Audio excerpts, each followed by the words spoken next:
to take board roll. Member Banks. Here. Member Dirk Eater is excused. Member Loeffler Kemp. Here. Member Lofald. Here. Member Mike Sell. Here.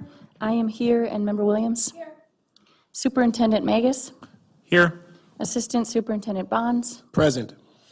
And let's see here, Executive Assistant Shannon Brown. Here. And we have Deputy Clerk Zunich. Here. Perfect.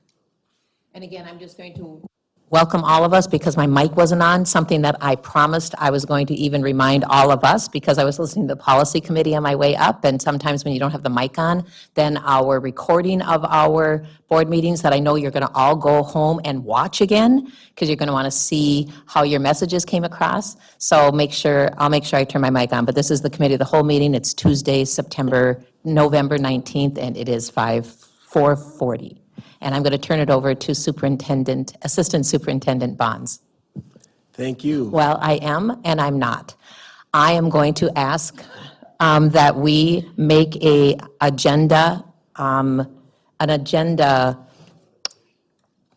motion to amend the agenda. And of course, that needs a second. And is the reason we are amending the agenda is we're going to take item 3C, the resolutions for the Minnesota State High School League Foundation and the designation of identified official authority for Head Start. We're going to turn those into action items, and we're going to ask our school board to vote on those action items. I'm comfortable asking you to do that because we have had these policies, these resolutions before us other years, and they are kind of a formal letter, we have to pass them and then sign the appropriate form and send them on to the appropriate agency. And the timeline doesn't match up with our school board meeting next week. So we're asking to amend this agenda to allow us to vote. So we've had a motion and a second, and is there any further discussion or questions? All those in favor of amending the motion say aye. Aye. Those opposed? We've amended the agenda. Thank you. Now I'll turn it over to Assistant Superintendent Bonds. Thank you. Thank you, and good evening, everyone. This is an exciting night because it gives us an opportunity to hear from our principals. You've heard this before. The research is really clear that principals have the greatest amount of influence over a student achievement overall. Teachers in the classroom, they have the greatest impact over student performance in the classroom. But when it comes to improving an overall school environment, principals lead the way. And tonight you'll hear from our leaders in terms of the strategies and efforts and the goals that they have laid out for their school for the year. So it's going to be really exciting to hear from them. We also have some information from our professional development team and others. So I'm going to start off with someone at the table. We have our coordinator, Annie Schilling. She is our professional development coordinator for the school district. She's going to provide an update related to our most recent professional development day. And before Ms. Schilling starts, I want to say that, and there is no better way to improve our principals' leadership as they impact their building and their teachers than to have really good professional development. And what I've seen from from Annie in our first two development days and now going forward, I'm just really excited to hear her presentation tonight too. So just a shout out to professional development. That's very kind. Thank you very much. Again, thank you for the introductions and the very kind words. I'm Annie Schilling. I am the Professional Development Coordinator for the district. So we're going to talk in detail about the last Professional Development Day, which was our Voyage of Inclusion. And then I'll also touch on what's next and what's new. And I'm very glad to be here. So we have 7 professional development days. It's actually technically 8 because in August we had an additional day for paraprofessionals as well. That makes 2 specific days where we are giving high quality training to the paraprofessional teams. In addition to the other days that all staff have professional development. We've accomplished both the August days, the October day, which was Indigenous Peoples Day, we celebrated with our Voyage of Inclusion, and we have one coming up next week, November 27th, and we'll talk a little bit about that, as well as the rest of the year. So let's look at our most recent, which is our Voyage of Inclusion, by the numbers. So we had 53 breakout choices offered. The breakouts were facilitated by many inter-district staff who have expertise in areas of inclusion, teachers, administrators from our American Indian Education Group. We had integration specialists, the principal of our Spanish immersion program at Lowell spoke, as well as working closely with MNEEP, who is they are a group from the cities. They're the Minnesota Equity Education Partnership. They're quite a renowned group. They just won a big statewide award for the work that they're doing, and we were lucky enough to have them not only be our keynote, but to facilitate breakouts for our principals, our administrators, our teachers, and have choice options from them for the rest of the staff. I brought in a woman who, she calls herself, I'm trying to remember the term. She runs an organization called Save the Boards. She lives in Minneapolis, and after the George Floyd death, she started to collect up the boards that you saw on all of the buildings, and she is archiving them and saving them as historical artifacts from a very important time in history. And we were lucky enough to have her presenting as well. So 4 different presenters from the Minnesota Equity Education Partnership. We had 798 exit ticket responses. This is one of my primary ways of gathering data, looking for feedback on how I create the further programming through the year. And it was really one very inspiring day. It was the entire staff of Duluth Public Schools, all at Denfeld. One of the questions I asked on the exit ticket was, what was your favorite part of the day? And there were some that I sort of expected to see. Choices was the most popular thing about it. We're going to talk a little bit about one of the things that is new. I implemented a registration system so that we could enable choices, but enable choices in an organized way so that schedules were maintained, people knew where they were going, we knew who was expected in each of the breakouts, and choice rose to the top as a favorite. The most exciting favorite feedback I saw when I got the responses was learning about a culture different than my own. I think that was number 3, which is a really high response for that, and that was the intention of the day. I walked into it wanting it to be a day of discovery, a day of learning about cultures beyond yourself, so that we as administrators and educators and all of the jobs that we do here in the district can take that and help our students feel welcome and accepted. That was my intention. And when I saw that a favorite of that day was learning about cultures other than their own, I feel like that was accomplished to some measure. Okay, good.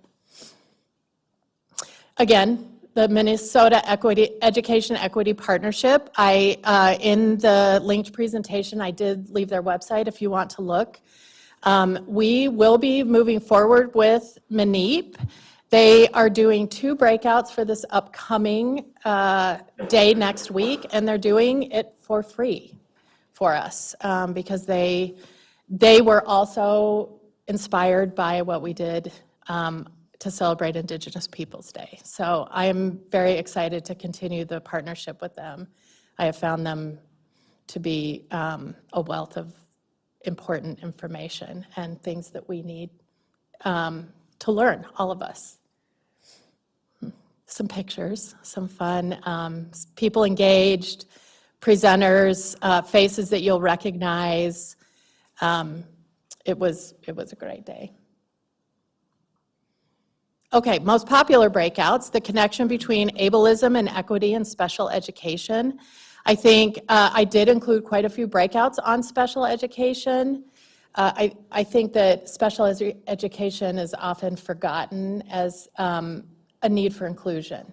So that was threaded into the day. Ojibwe language was one of the most popular, and in fact, we've had a lot of requests for the instructors who came from both the Office of Equity as well as our American Indian department, American Indian Education Department, repeat those classes. It was basic Ojibwe language, ways to greet students in the hallway, and it was very, very well received. Also, how culture supports learning, led by Manip as well. So gathering feedback, these were how would you rate your sessions? This is an example of the data I use as I prepare future professional development days. The 3 and above are the high marks, and this was a pretty strong response. I felt very, very good about these numbers. Oh, here we are. What was your favorite part? Having choices for the breakouts, the keynote address, learning about cultures different than my own, the structure of the day. So again, data points I use to create days as I go through the year. Okay, what would you like to see in future professional development days? This was a question I asked on the exit ticket. The first one is no surprise, some relicensure components. This is a big, very popular ask for our certified staff, and I took that to heart. This upcoming day next week is loaded with some relicensure components, in addition to important points that we need to work through with specific teams in terms of curriculum, and then tailored training for groups like the clerical unit. Department meetings, there's always, always, always feedback about how important it is for first grade teachers to be able to gather together across the district in one place. So again, I've taken this feedback, and that will be reflected in next week's professional development day. Technical trainings, things like Excel, tips and tricks, Google Works, those sorts of things. We'll be seeing that next week as well. Continued inclusion. That was another one I was thrilled to see, and that will be one of the important breakout choices that will be available next week. And then opportunity to meet with colleagues was the last one. So what's new this year? So from my understanding, we went from 2 professional development days in years past to 7 professional days this year. When I came into the role, I created an overarching year-long thematic structure based on the word SAIL, safety, attendance, inclusion, literacy, and learning. Those are my overarching thematic goals as I create the programming. I've developed a professional development website that is a work in progress, even as we speak. I envision it being a hub of sorts where certified staff can go to find resources about relicensure components. There could be videos with tips and tricks for technical things, etc. I introduced the registration system. We talked about that. That will be implemented every time there's going to be choice breakouts. It helps with the logistics of things, both on the administrative end as well as the user end. I've been very conscientious about tailoring professional development for all district departments. Teachers are very important, so is transportation, so are clericals, so are administrators. It's very, very important that all of these departments have some tailoring and some attention when it comes to professional development. These are pictures of the catalog that went out for our Voyage of Inclusion. This is how I managed the choice breakout sessions, hour by hour, who could sign up for these. There were live links that led them straight to the registration system. Okay, and this is what's coming next. This catalog is, everybody is anxiously awaiting to know what is happening, where we're going to be, what we're going to be doing. It will be sent out tomorrow. The catalog is 60 pages because this is a team-based day. Every different team, sub-team, group, working group has a different schedule. Some have choices, some will have a heavy focus on curriculum needs, but I wanted it to be accessible and understandable and easy to use, so every team has a page, thus 60 pages. There will be live links to choice breakouts, chances to meet as teams, a lot of that, as well as you'll see include my overarching themes: safety, inclusion, mental health, which threads back to attendance. All of that will be available through this professional development day next week. Also, this week, November 21st, is our first Staff Development Advisory Committee kickoff. This is the advisory committee is required by state statute. I've linked the statute there if you want to look over it. On the last exit ticket, I asked who might be interested. 88 people said they were interested. I invited everyone. 35 are confirmed at this point. So we have a lot of work to do. This is another important vehicle for me to get input as I develop these days and provide quality professional development for everyone in the district. Can I Okay, just questions? ask a question Yes. just on the advisory committee? We have a board member on that committee, right? That's me. That's you, okay. Awesome. Did you know that? Okay. Okay. That's very- information for you. That is information for me. It's fairly Thank you. new. I think we're in our third year of having that as one of our standing committees that we assign a Okay. board member to in January, and then if they're available to come, that they would attend. And if, Great. usually 2 board members, if you can't attend, just reach out to myself as the board chair, and we'll figure out a board member to get to that meeting. Thank you. Thank you very much. I'd like to add that we are really pleased that Annie has joined us, and she has done an amazing job thus far, and we're really excited about what she's going to do in the future. Just want to make sure that I point out that this is also one of our efforts, as you even heard in the theme of SAIL, that it's our strategy area for advancing equity, right? So this is a lot of work that we are undertaking to advance our equity work. And I would like to point out that it is also, when it comes to the recommendations from our American Indian Parent Advisory Committee, under the concurrence and non-concurrence, it is item number 3. We recommend PD for all staff with respect to American Indian history, culture, and contributions. So we made sure that this day we took advantage of the opportunity to meet that goal as well. Questions? Superintendent Magus? Sorry. Superintendent Magus?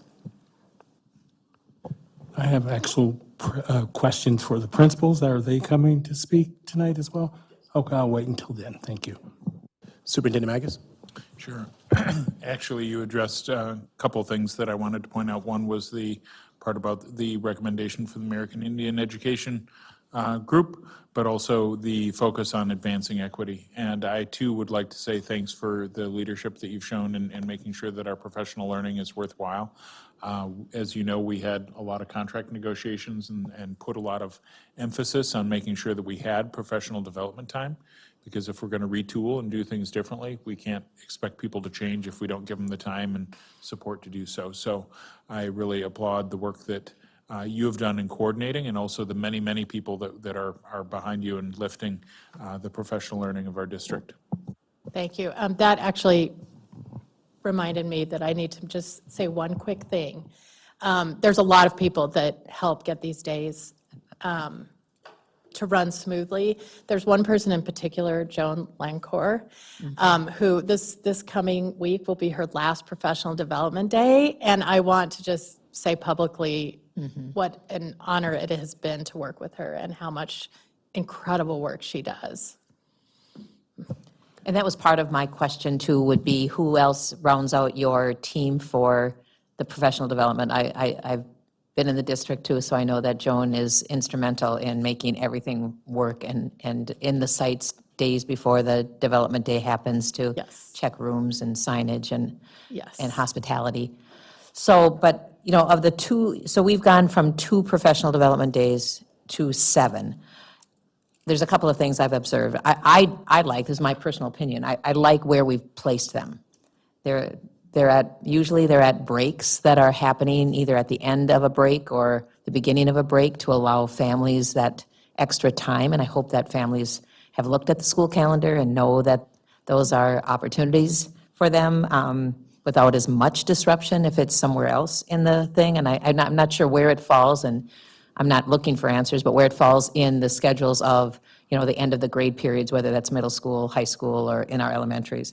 But for all 7, is it an entire district PD day, all 7 of those? Or are there going to be some that just maybe are, you know, building staff? I don't know. That's a really good question. There are, the intention is for all of these professional development days, for there to be professional development for all departments, depending on whether a department is able to attend all 7.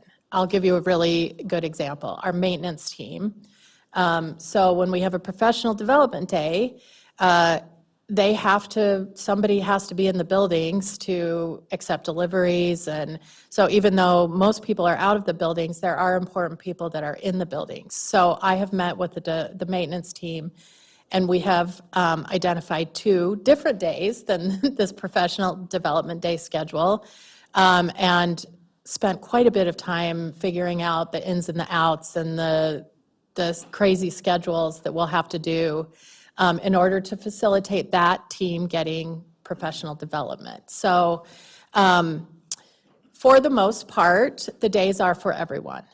There will be exceptions. This coming next week, because it's for everyone, it's a much more complicated endeavor than last month's was, even with all the 53 choices. But it's important that the offerings of professional development are tailored and specific to the needs of the staff. Adult learners need it to be relevant, and it should be. Member Loeffler-Kemp. Yeah, really a comment. I was excited when you sent out that one for the last staff development day. I wanted to sign up for some classes. But I also just really appreciate that you talk about professional development for all departments, for every staff. And I really am glad we're doing that inclusively for all staff. My background, I've been working as a district professional for a number of years, but never as a certified staff. I've been in administration, and I've been in departments like community education, so I understand very well what it means to be an important part of a district that's often not included in something like a professional development day. So I recognize the need. Member Meixel. Thank you for your presentation. I'm looking at the Staff Development Advisory Kickoff meeting, and I'm seeing that 88 staff were invited, and 35 are confirmed that I'm going to that Minnesota statute that describes what that advisory committee makeup should be. Yeah. Are we able to meet the requirements of the advisory committee with the 35 people who have confirmed? And do we also have non-teaching staff, parents, and administrators involved? Yes, and one of our jobs Thursday night will be to identify exactly who falls into what category. And then if there is still an opportunity, like, let's say we are lacking a parent. I'm quite sure there is a parent coming, but if that is something, then we will make sure that we meet the statute. I am aware of the requirements, yes. Thank you. Yeah, Thank you. thank you very much. Next up, we have Sheila Oates. She is the supervisor for our Children Nutrition Program.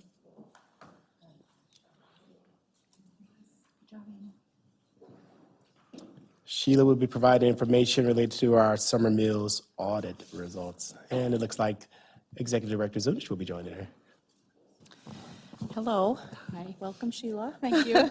As promised, I've been talking for a couple months to bring Sheila Oak, our food and nutrition supervisor. How long have you been in the district now? I'm in my 26th year. Okay, so she knows us quite well. She knows the food and nutrition department quite well. There are new board members here, so I'm glad everyone gets to meet you. And Sheila's going to talk tonight about the audit, the summer school audit that happened, food audit, excuse me, that happened this summer. And she will also talk about the direct certification process that is also part of our educational benefits form, free and reduced form, and how that's going to be transitioning over to an electronic process. So I'm glad all the principals are here. They'll hear about this as well. So Sheila, I'll let you start. Okay. Thank you. It feels like a long time ago that it was summertime doing this audit. We had a USDA audit of our summer meals program in the end of July and the first part of August. They have the ability to come every year if they'd like to, and Duluth is a nice place to visit. So I find that we get audited quite frequently in the summertime. So it's always a good learning experience. She went to Laura MacArthur for lunch and had a few findings there.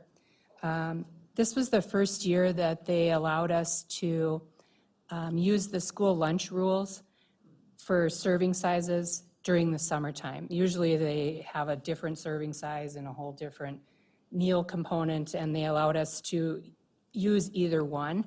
So there was some confusion in what menu we were following and what menu was posted. So it came up that half a cup of vegetables was posted and you're supposed to be having 3/4 of a cup. The way that we ensure that is we serve them half a cup and we pretty much think they'll get a 1/4 cup when they pick their own carrots and celery. So, but the auditor wanted us to have 3/4 of a cup on the plates from now on, so not a hard fix at all. She also found that the manager there was serving baked potato chips, which are allowed during the school year, but not during the summer meals program.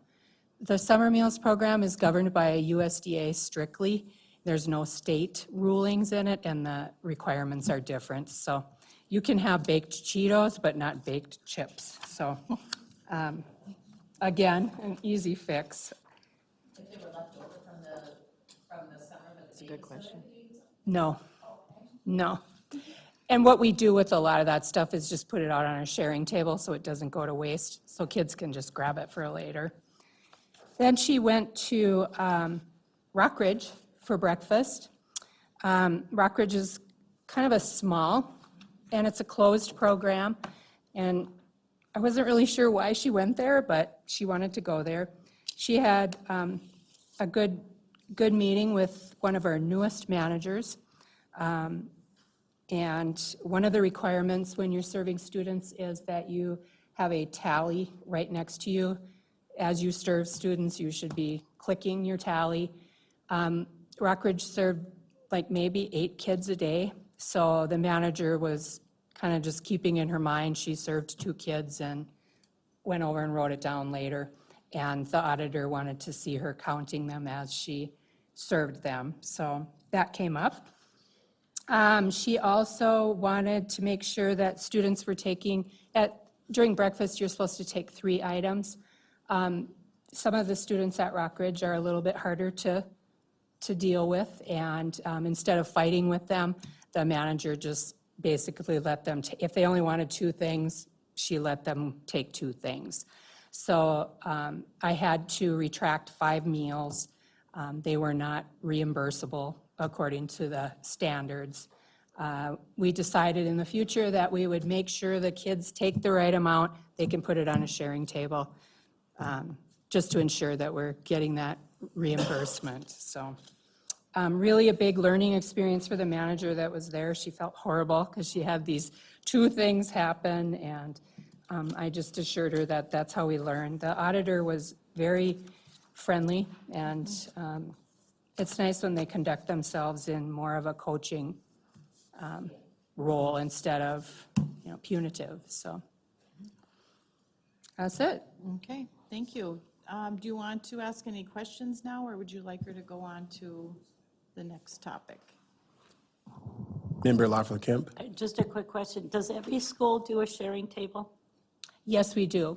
That's great. Yep, during the school year and during the summer. Great. Thank you. All right, free and reduced numbers. The free and reduced lunch process is going to change in 27? Yes. They, the way that it is looking at this point, they will no longer have paper applications, and all of the free and reduced numbers will be based off of the electronic list that comes in from the state of Minnesota each fall that are directly certified.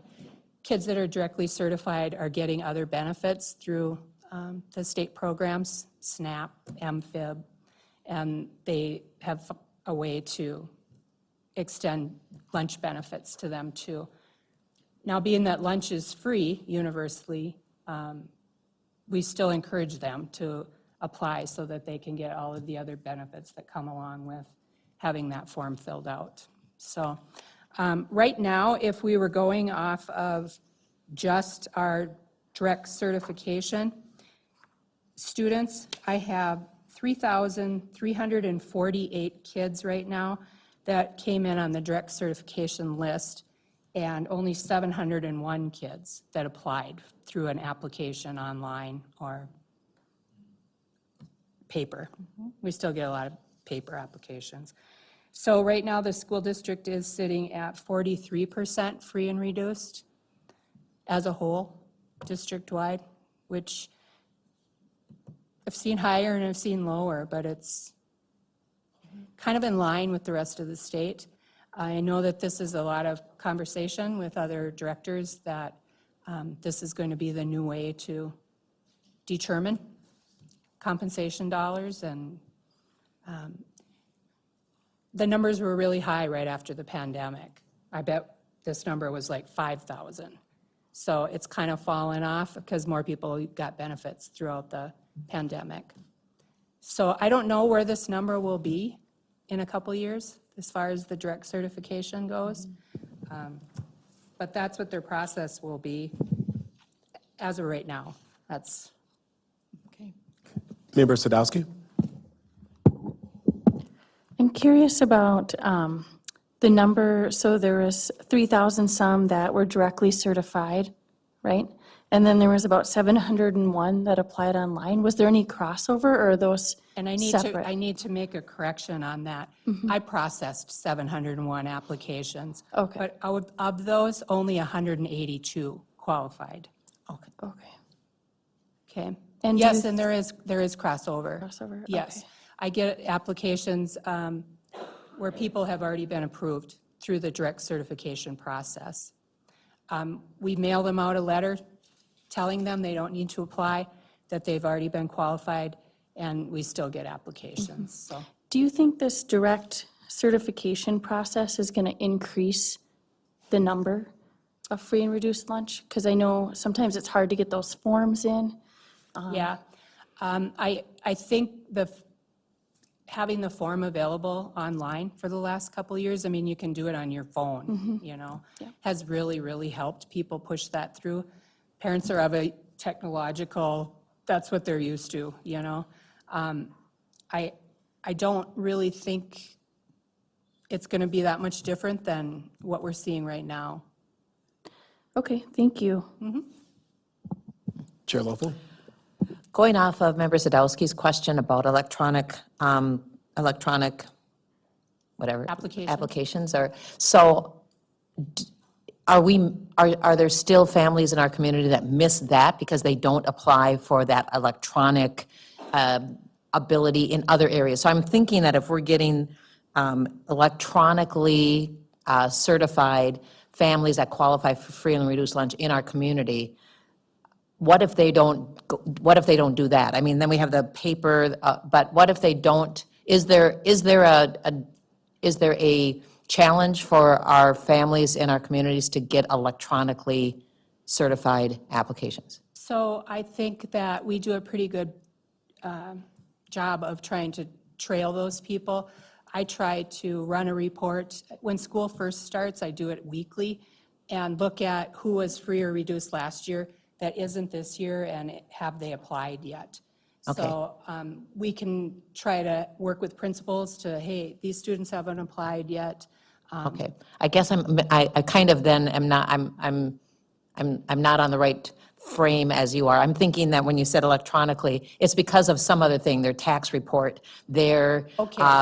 Other things that the state has accessibility to that already gets them on the track for free and reduced lunch that has nothing to do with turning in our electronic form. And that's totally separate from the Okay. school district. Okay, so these electronic, The direct certification list that comes from the state of Minnesota is because they're on another program with the state of Minnesota, oh, okay, so I am right, okay. like SNAP or Yep, okay, WIC. WIC. Yeah, okay, Yes. okay. I guess my question was sort of in the right way. Okay. And then my second question is, I've always thought as a teacher in the district and a coach that wants their program to get as many help as they do for our students that need activity fee waived. Sure. Is there ever an adjustment as to how much the annual salary of a family before they qualify for free and reduced lunch? Does that ever adjust for inflation or for other items? Does it go up? So in our current time, I would think that a family of four, their yearly income changes from a few years ago when, So it's just like tax tables, it's Okay, okay. redone each year. okay. Member Sadowski?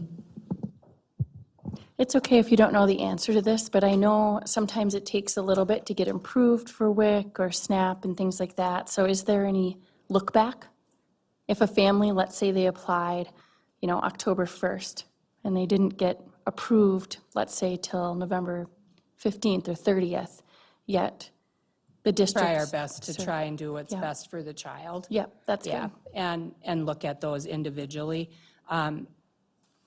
When we used to have to pay for lunch, which we haven't had for a couple of years, we used to go back at least 2 weeks. That allowed for, we weren't charging them when we were charging them when we shouldn't have been, or that kind of thing. Great. So, Thanks for taking care of our kids and getting them fed. Thank and, you. Yeah. We really love hearing that there's unlimited fruits and vegetables for Yes. all the students. Yes,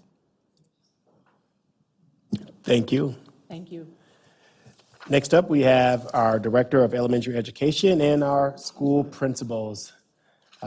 Director Sparks?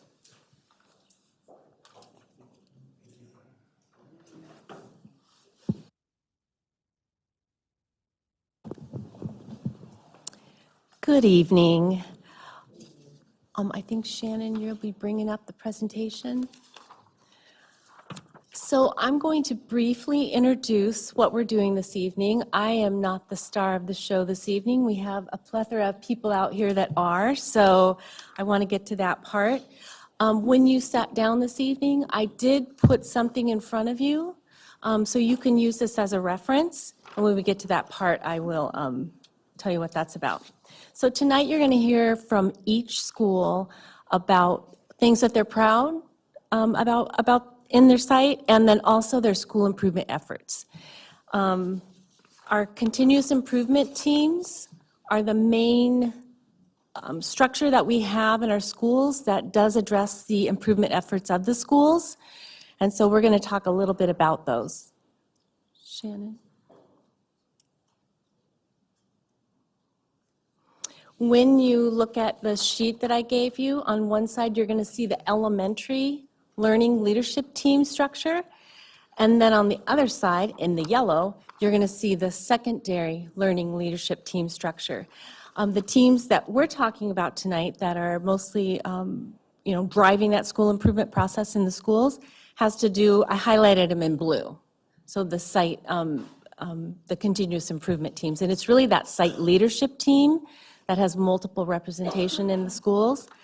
So that's the teaming structure that we're talking about.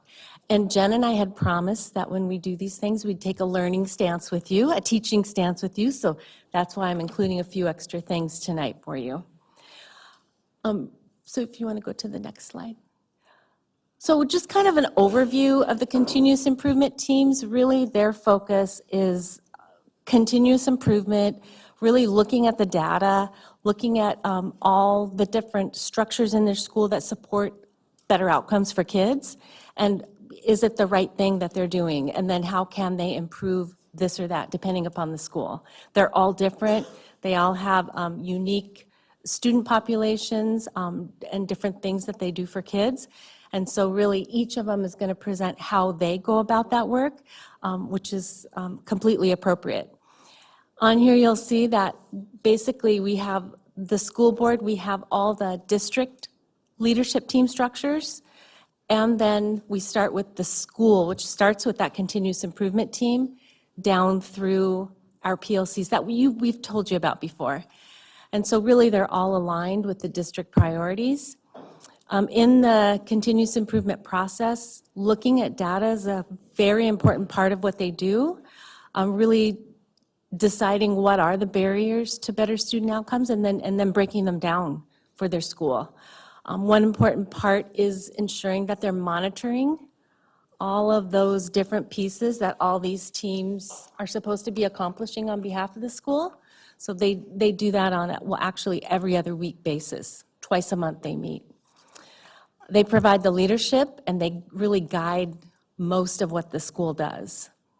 I put on here represents a variety of perspectives because, well, in the elementary, I'm not exactly sure about the secondary, but in the elementary, we have a rep from each grade, from special education, from early childhood, from all these different factions in the school. We make sure someone's sitting on that team so that all voices and perspectives are heard. So with this school improvement team, one of the most important parts is coming up with their school improvement plan, which is really, they really like write a document. There's a product where they do a deep dive, and this is actually cyclical, so every 3 years they really do a deep dive on what is the data telling them, what's the root cause, the things getting in their way, and then really coming up with this 3-year plan on how to break that down. It's really a collaborative process that all of these people sit at the table and immerse themselves in with data, and then, like was said earlier, really from a representative across their schools. And they come up with the school improvement plan, which is posted on their website. So if you go to their website, you're probably still going to see last year's. We haven't quite gotten there with this year's yet because we've just gone through a process, but you'll see them soon. Really, it's an action plan for what are those practices, those evidence-based practices that really, if we implement this, we will see better things happen for kids. And then the documentation of monitoring that progress goes into this plan as we work our way through the 3 years.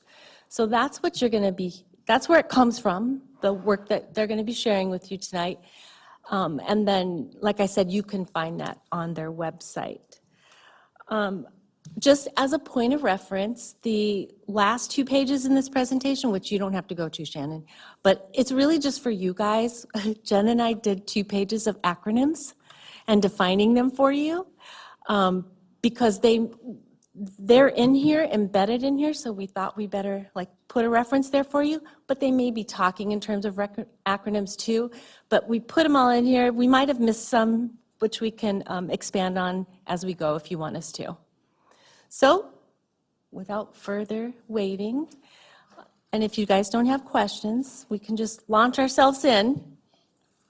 So as we come to your slide. What?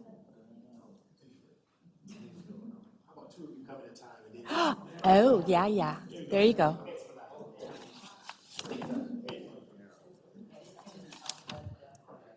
Oh, yes, yes. So, yeah, Homecroft and Congdon. I'm going to allow Ms. Marshall to begin. We've got a previous commitment, whether she decides she's for that, but I will let her start. Oh, yep, there you go. You're welcome. Good evening, everyone. Thank you. I'm Kathy Cush-Marshall. I've been the principal at Congdon Park for a while now, and prior to being at Congdon, I was at Nettleton for many years. So let's take a look at what's going on at Congdon. If you pull the screen up just a little bit more, I want to, first of all, just make sure that we're honoring the month of November for Native American Month. That is a very important piece of where we're at and what we're doing is making sure that we're embedding culture throughout everything we do. So as we look at points of pride, we work very, very closely with our community. We just had a family event actually last week, and actually, Sarah, were you there? I was going to say, yeah, we had a lot of families coming together, and really, it's just celebrating all the great things that the kids are doing. And again, we just talk about environment, and we work really to bring in, we have foster grandparents that come in and work with the kids a lot, along with other folks from the community. Dedicated staff, we have a highly qualified staff. We have a lot of our staff that's been at Congdon a long time. Last year, we did have 5 students, we had 5 staff retire, but we have staff that have been there a long time and really work and do a lot of great things. One of the things that I want to highlight under environmental stewardship is just the focus we have with our school garden and safe routes to school. That's one of the areas that we're continuing to work on within our district, but we have at Congdon really taken great pride in just the programs that we've developed for safe routes to school. So that's definitely a highlight. Some of the areas that we continue to work on, of course, is we have to make sure that our kids are reading and improving and math. But one of the specific areas that we really are taking a deeper dive in, and that's looking at children who may be receiving special education services, specifically looking at the area of math. You can take a look at the percentages. It's large, it's very lofty.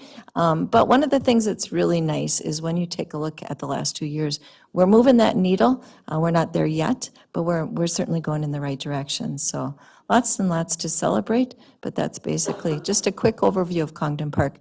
And what I also want to say is, please come anytime.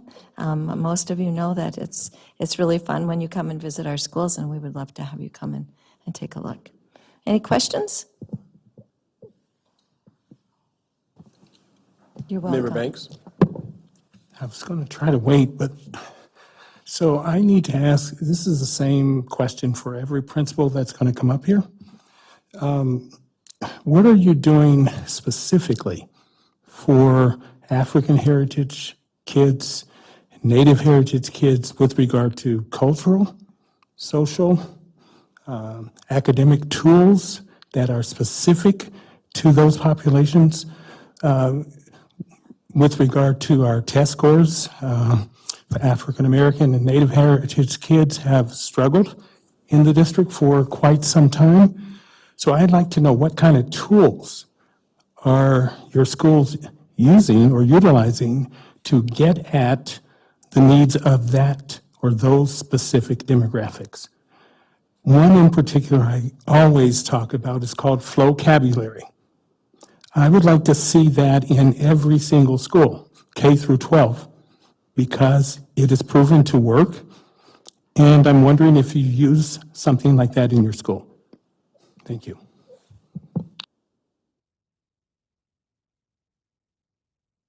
So now we're going, there we go. We do not use that, and I'd like to learn more about that, Henry.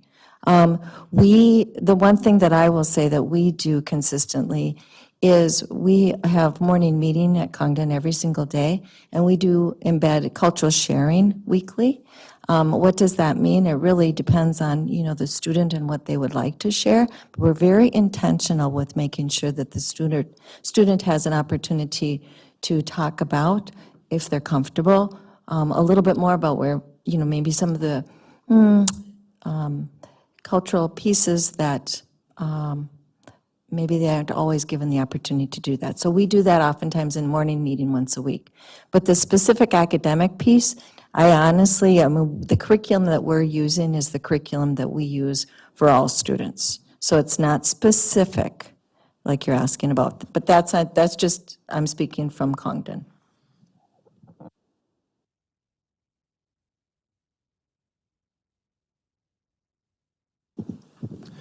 Good evening. Thank you for, sorry, I didn't mean to interrupt Kathy's applause. Thank you for having us tonight. It's great to be able to present to you and, of course, welcome questions. Thank you, Mr. Sheldon. Excuse me, Dr. Sheldon. My name is Tom Crockett. I'm the principal at Homecroft.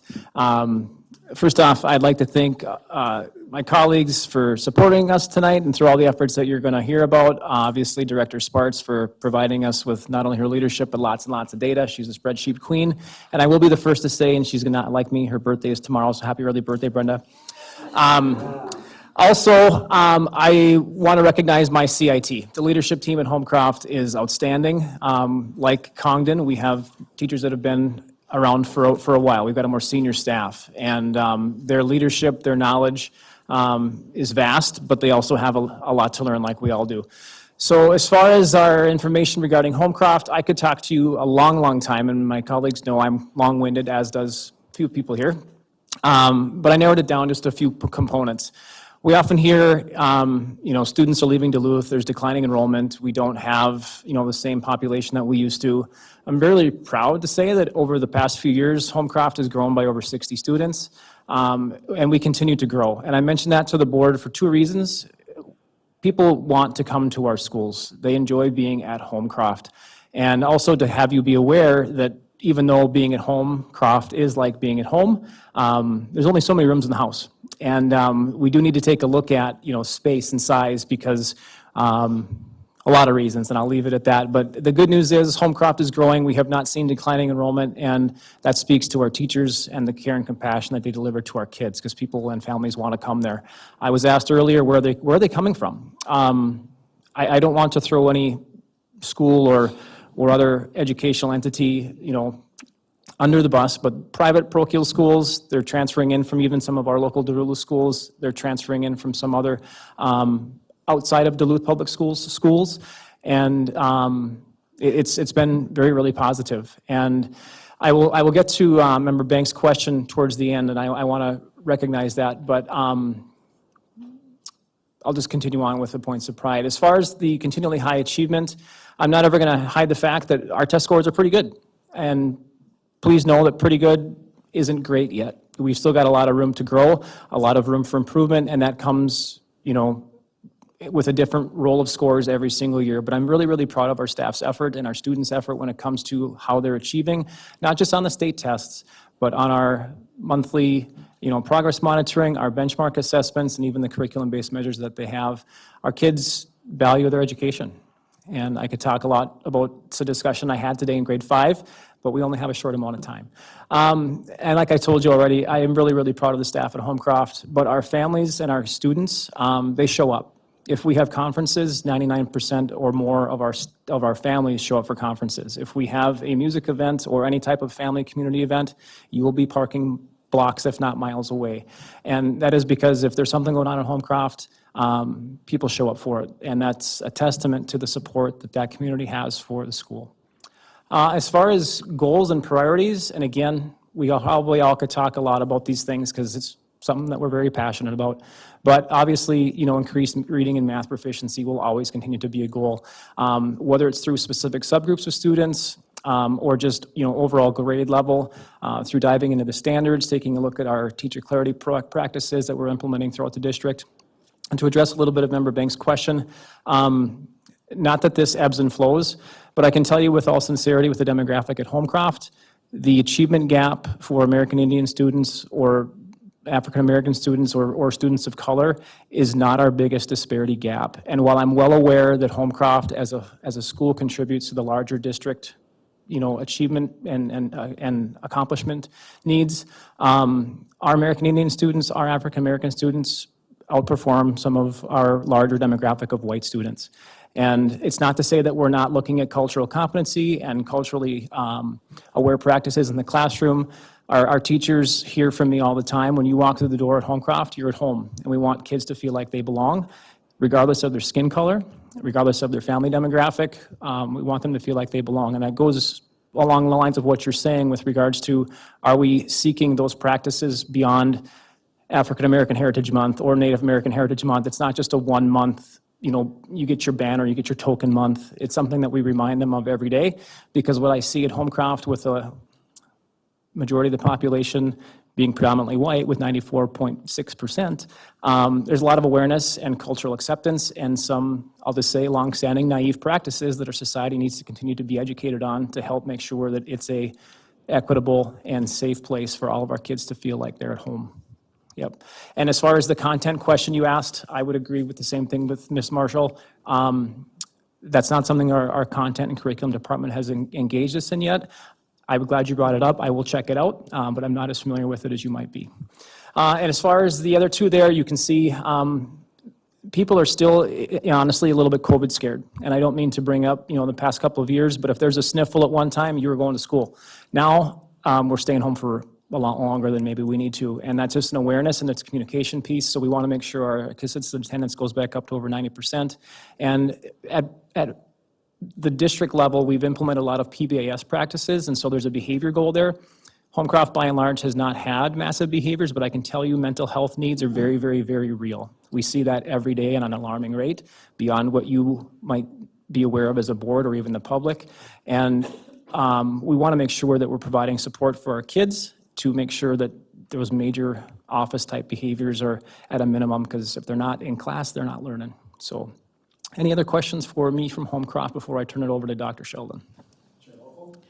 And I actually, now when I turn the mic on, I think that Catherine from Congdon answered this, but how many typically, is it the same makeup on all CIT teams? So as all principals come forward, do you have 6 teachers? Do you have 8?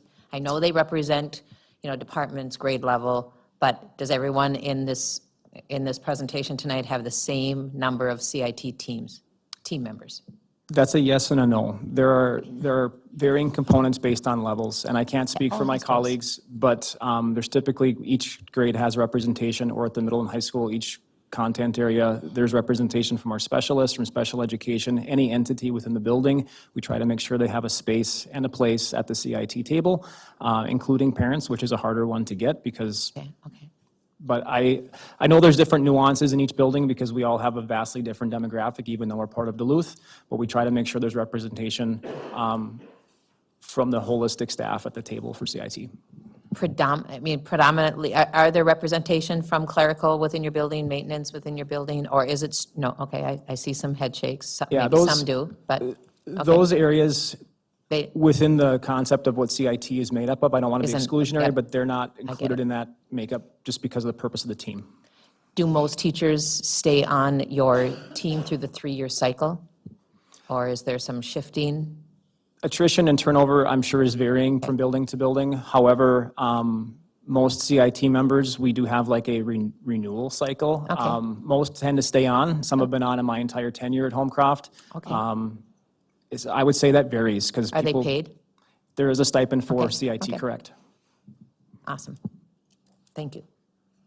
One more question, and this is the whole group as well, because it just was a part of our MSBA conversation this morning, and it's on open enrollment.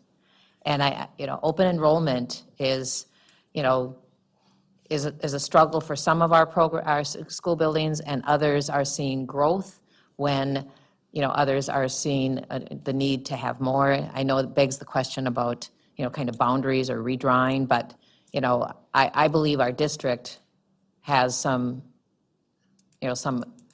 buildings that need more students, and some buildings have, class size or class space and size issues. So I just know that open enrollment has its benefits, but it also has its challenges for our district and other districts across the state, as we discussed at the Minnesota School Board Association this morning. So thank you. And do you get to choose when open enrollment happens? Nope, it's a district decision. That It's is a our district decision that comes through my office. And so I've been really strategic over the last few years of limiting access to certain schools. So we have schools that are identified as being closed entirely to open enrollment students, such as Lowell. But there might be a school that is closed by grade level if there is too many students. For example, Congdon Elementary has a class size in 5th grade of 30 students. So if there's an open enrollment student desiring to go to Congdon, for example, in 5th grade, I would deny that open enrollment. But they would be granted an opportunity for another site. So I want to be very clear. We don't deny open enrollment. We just might not provide the school that they would like, and they might be allowed to attend another school. They'll be given another option within the district.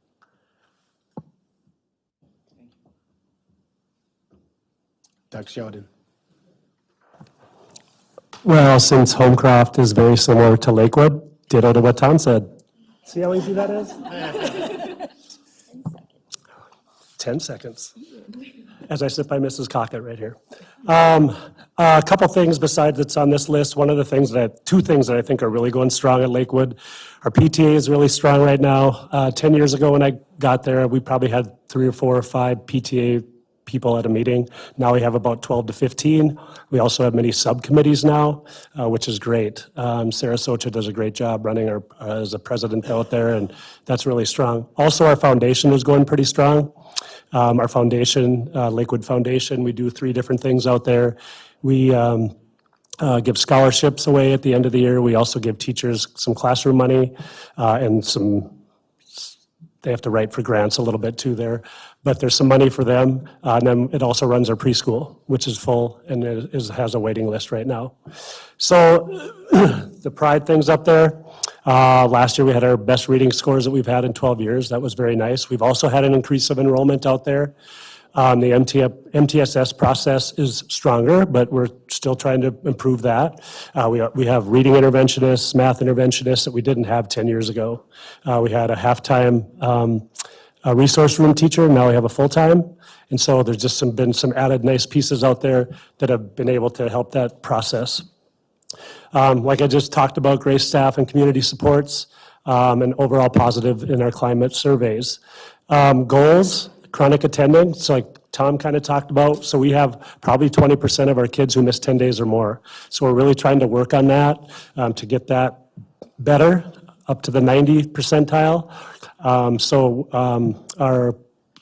Our Jake, who's now our counselor out there, and our PBS team is really working more profusely on that, so that hopefully we get kids in attendance every day. Math and reading goals are always, I don't have like posted up there, but our goal is also to get to the 80th percentile and fast, and also in MCAs as well, mostly in reading. But math is a goal of ours now too, because our reading scores are getting a little bit better than our math scores. So we are really talking about more math even now as a CIT. And of course, teacher clarity across the district. In fact, we did that today in our district PLCs. So yeah, to answer your question about Lakewood, Lakewood's I've been in a number of different schools and districts. Lakewood's a really unique culture. As far as breakdown, we have like 1 Asian student, we have 2 multi-race students, but we have 36% of our kids are from the Old Apostolic Lutheran Church. And so even though we don't make like curriculum decisions in that regarding them, they come into our decision-making when we are at like PTA meetings and we are doing family events and things like that, because they make up such a large faction of Lakewood School. That doesn't mean we don't do other things. We're trying to add more culture in as a whole district. And so we want to also do that at Lakewood as well. And so the thing that you talked about, yeah, I haven't heard that term actually. So I was willing to learn. Yeah. What's that?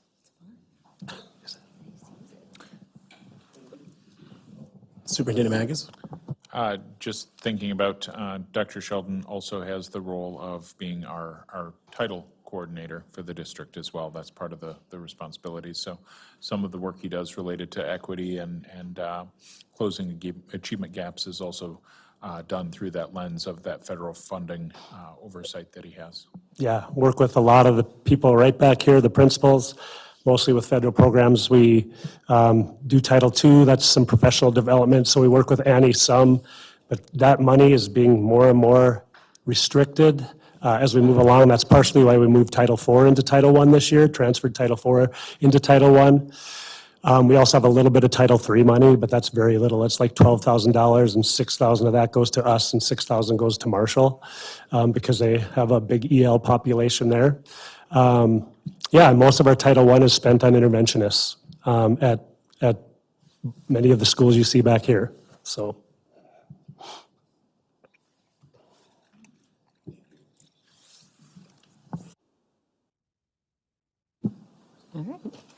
I am Anna Cockett, also known as Dr. Sheldon's second favorite Cockett. And I am out at Lester Park. I won't read all of this for you word for word, but I've talked about PBIS the last couple of years here. That tiered fidelity inventory is essentially how we see how much of PBIS we're implementing the way we're supposed to. So when we started, we were at like 8% because it was brand new, and that was my first year. So only 2 years ago, this is my third year at Lester. And this fall, we were at 73.3% on that score for implementing PBIS. We've made leaps and bounds progress in only a couple of years, which is pretty exciting.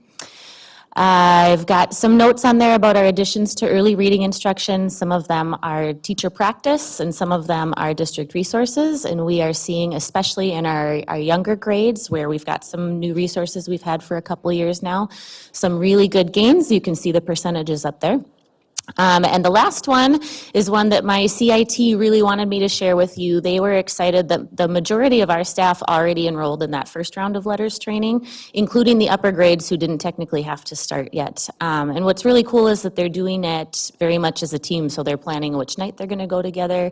A whole bunch of them got together yesterday to take their end of the first book assessment. They're halfway done. They're really excited. So it's cool to see them taking that initiative so that they can dive in and do the things, and we're starting to see it make a difference in the building too, which is awesome. As far as our goals, that first one is a continuation of some goals we've had the last couple of years, but really having a well-rounded system of social, emotional, behavioral support for our kids, which includes everything from PBIS to restorative practices to social emotional learning, and then our MTSS for social, emotional, and behavioral needs. And then our second two, one is for reading, one is for math, but they both are based on improving reading and math achievement through the use of evidence-based instructional practices. You can have the best resources in the world, but you're going to get the most bang for your buck when you invest in your teachers and what they're doing and how they're teaching in your classroom. So our CIT is looking at what are the current best practices in both of those areas and where do we really need to beef up some of our teaching in the building, and then creating some practice profiles, which are kind of like success criteria or a rubric for teachers, telling them this is what this looks like in your classroom, and here's how we're going to learn about this and roll it out. And to answer your question, I really would echo a lot of what Darren and Tom and Kathy already shared. Again, it's a building with a similar East End demographic.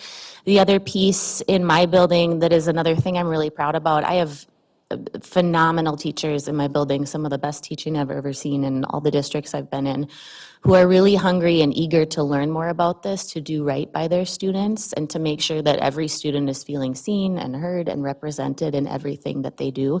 So for us, it's a lot of ongoing learning. It's a unique situation when we have such a, I want to say 91% of our students are white.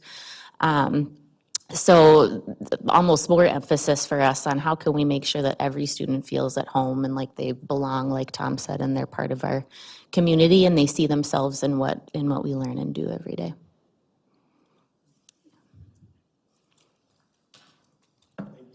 Thank you.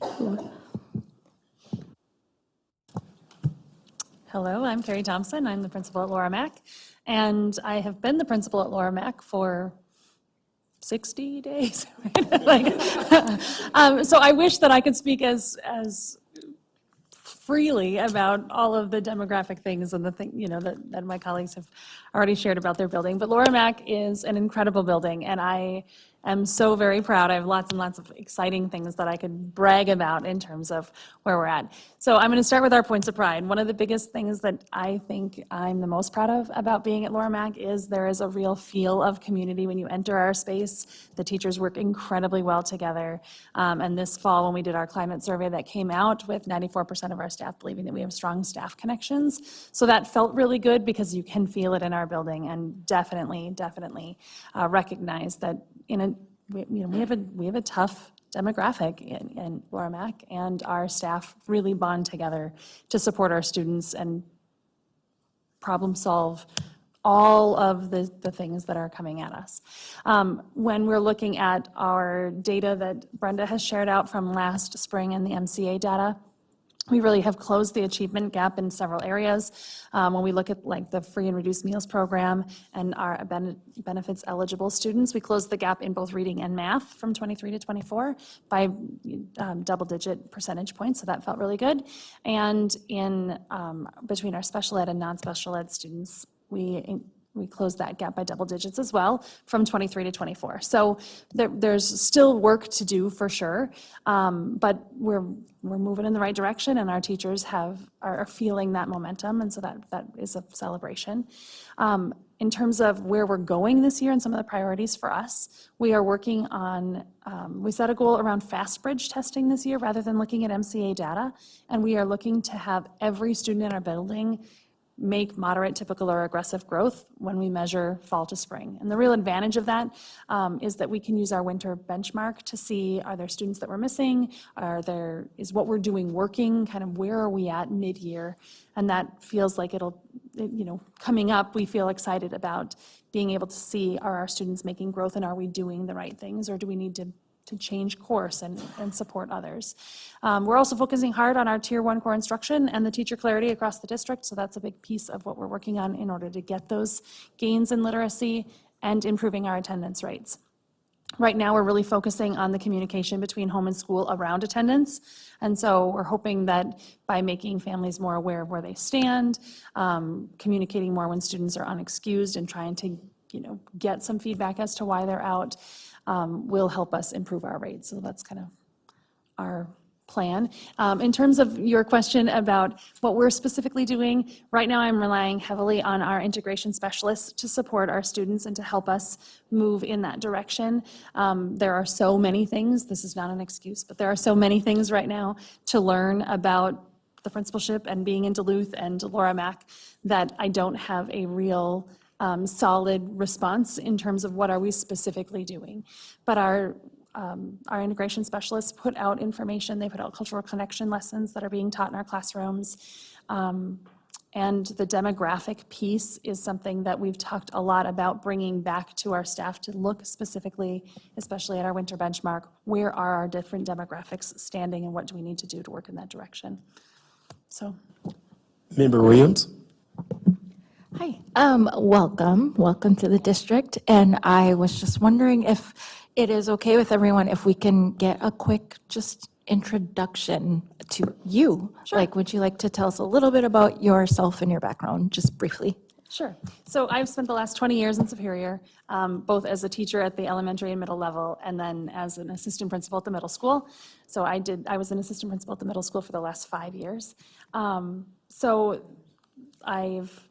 I know Wisconsin really, really well, and it's been interesting to think about a 6-minute drive beyond what I was used to is like a whole new world of acronyms and rules and systems and structures. So it's a good learning curve, but it's exciting. And I have 3 children, and so my oldest is 23, my middle son's 19, and my daughter is an 8th grader. She's 13. So I'm really excited about having the connection to the elementary world because it also gives me some separation and to be able to enjoy my daughter and her friends. So yeah, that's. Did you say this is your first elementary gig? As a principal it is, Okay. yeah. And then were you at the middle school that whole 20 years? For 15 of them, I was at the middle school. So I started teaching in 8th grade for science. I moved down to 6th grade for a few years, and then I went for 5 years to Northern Lights and taught 5th grade, and then moved back to the middle school as an admin. I was a Northern Lights parent for 1 year. Superintendent Magus?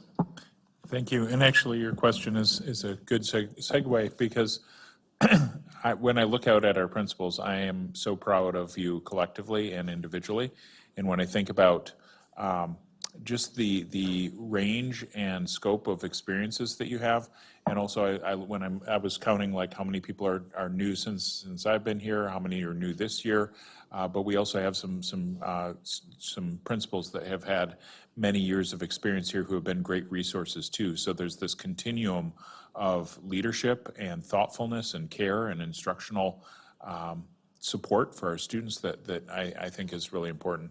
And I especially, with new principals in three of our buildings that might have some of the more significant challenges, I just want to say hats off to you as new principals, but also to your colleagues who are there waiting in the wings. And really, when I think about our work, I mean, a lot of times they think of like, there's a big pyramid and the principal's the superintendent is the person on top. I think about it as the flip of that I'm here to help support our directors and our assistant superintendent so that they can support you, so that you can support your teachers and the teachers can support the students. And so I'm just really proud of you collectively as a group.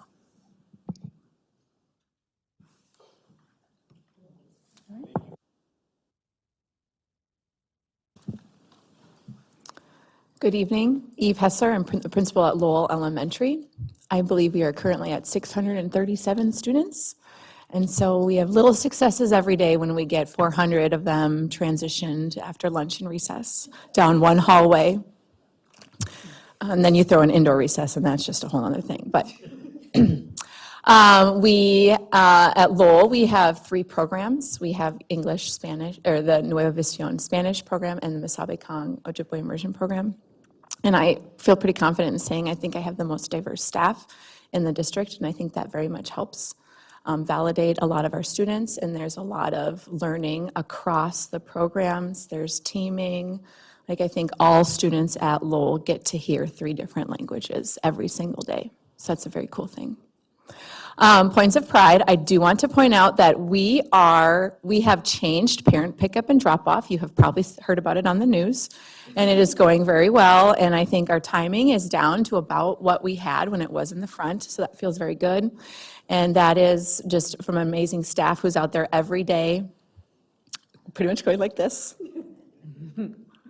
And then I know some of you were there those first 2 weeks, and it was really great, and we were all grateful to have your support there and for you to be visible with that change, especially in navigating some of the tension with neighbors in that decision. So again, I'm grateful.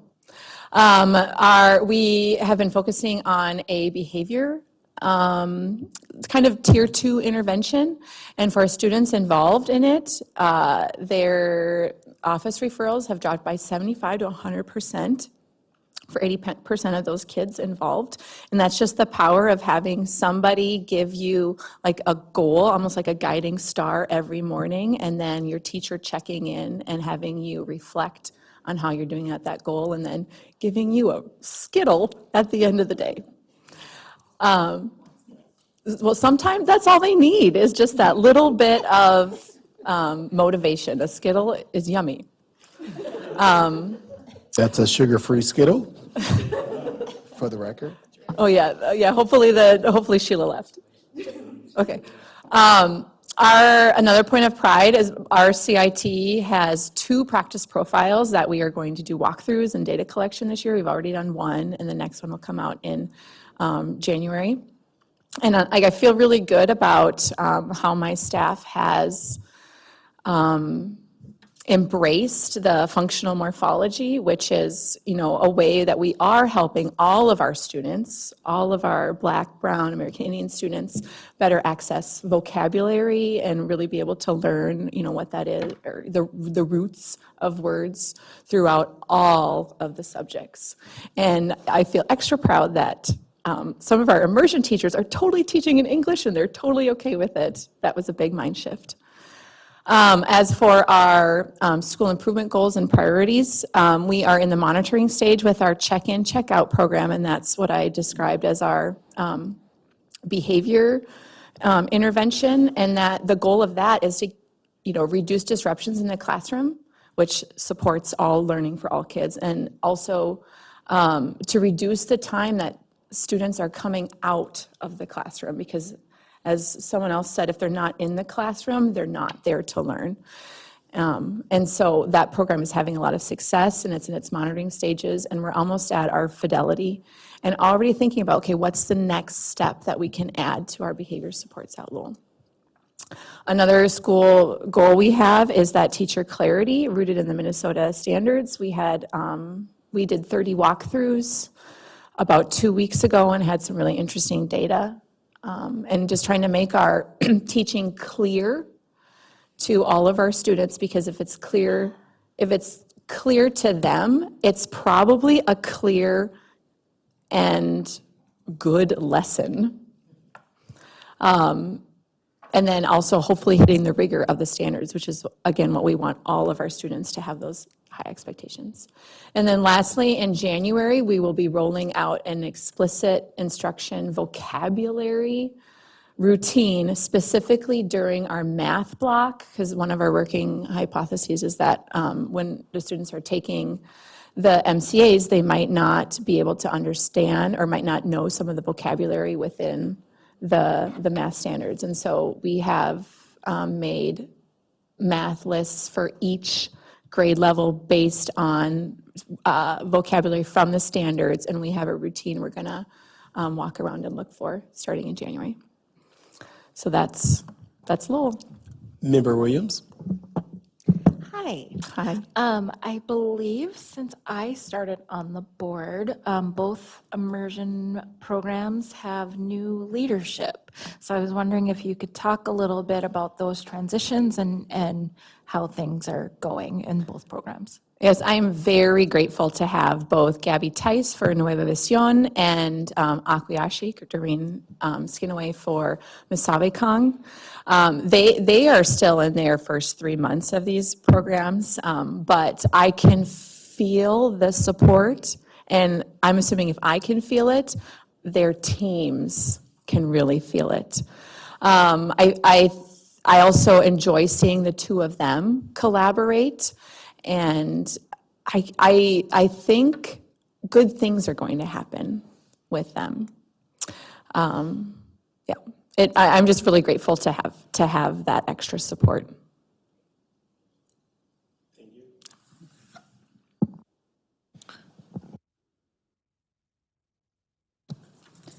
All right, I need my slide. Do you want me to start with introduction? Okay. That'd be great. So I'm Lisa Nicholson. This is my first year at Myers-Wilkins Elementary. I am back home in Duluth. I am an East grad from a long time ago.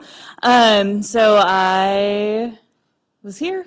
I did college here, and then I was like, I'm going to Colorado. And I just did it, and I left. So for 25 years, I was in Colorado. I was a special education teacher in middle school for like 6 years. And then I moved into intervention reading and truly found my passion. From that, I moved into an instructional coach role in a middle school. All of those were Title I schools. And then decided that I would get my admin degree and did 1 year in high school, ran away, and found elementary, which I was 10 years in admin in elementary as a assistant principal and principal. I also stepped out of the Title I world for that year of high school and found out that was not where I belonged. When this opened up, and I knew that we were going to move back home, it was the right place to land. So I had told my husband, I'm going to get that job. Watch me. I'm really happy to be here. I'm happy to be home. I have a 9-year-old who's at Piedmont. He's a soccer and hockey player. He's mine. He's there. And we're just very happy. I'm happy to be with my parents again because they're in town, which is really the number one reason we moved. But all of the positives have come along with that. So that's me. So Myers-Wilkins is truly where I needed to be. So our points of pride, we had a rollout of Howl this year, which is our PBIS, and we met our very first school-wide goal last week. Timelines are not here right now. But we had a street dance, and it was amazing. It was right at the end of the day. We had the primary kiddos come out first, and the intermediate kids come out, and we had one of our teachers was our DJ, to the point where he completely transformed himself and shaved and had mutton chops, and people didn't recognize him. And he put on quite a show for everyone, and everybody joined in. I shared that post that you did. It like got the most hits of anything I've ever put on my Facebook page. Just from all over the state, from just different, it was like, oh, okay. They really like that street dance. Yeah, no, it was great. And, they all earned that. So it's been a fun rollout of that, and to get everybody, they aren't earning things for themselves anymore, they're earning something for their class, and they're all bought into it. We also had a super high response rate from our climate survey, and had 96% of our staff believe that we have those strong staff connections. The culture is a really great place to be. We have an attendance team that has come out strong this year and said we need to get on this immediately. Attendance has been a really big struggle. And so we have a strong focus on just ensuring that those students are at school to learn, because if they aren't there, then we can't teach them. So a lot of communication we start with the teachers calling, and then our attendance team steps in to call. We've done a lot of pushes out of, what's too sick for school, so that people see that we want them there, and then just acknowledging when they're not there and how much we want them to be there. I think that has really enhanced kids coming to school. So I appreciate that piece, and a lot of work and a lot of data and a lot of monitoring has been happening. And then the first thing I heard when I got there was, we need to change our arrival in the morning, because kids weren't going to class in the morning. They were going all sorts of different places. So we really pulled together right away at the beginning, before school started, and said, where are those pinch points? Like, where are things not happening? And they were open to listen to some new ideas. And arrival in the morning is going really well. We've got different routes that kids go through the building.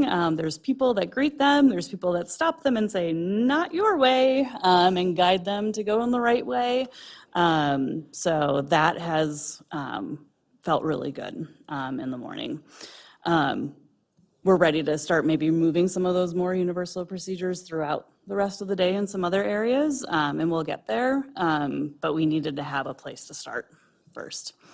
Then our SIP goals and priorities, again, is that attendance. It's that constant monitoring and communication with families, and we are committed to it.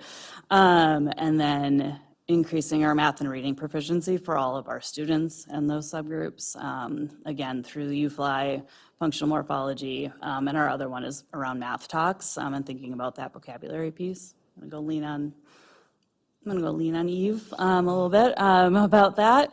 But working really hard through that, and understanding the gaps that our kiddos do have, and how do we still keep that tier 1 curriculum at the forefront, because we got to know that all kids can do that and believe in that. Yes, and again, sometimes our new principals are also experienced principals as well. Everybody who's coming in has experience, and I want to say thanks to Brenda and Jen for the selection that they've done in the hiring process.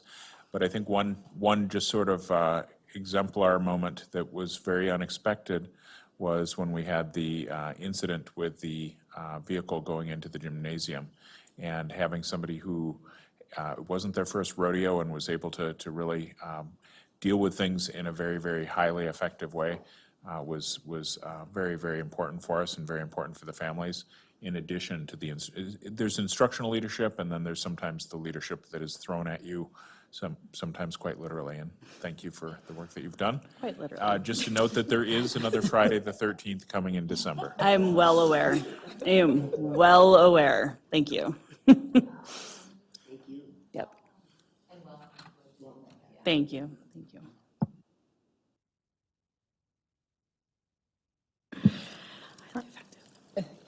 All right, I'm Dr. Katie Britton, and so I am at Piedmont Elementary. Our points of pride are really, we have been doing PBIS for many years at Piedmont, and so it's something that's very well established.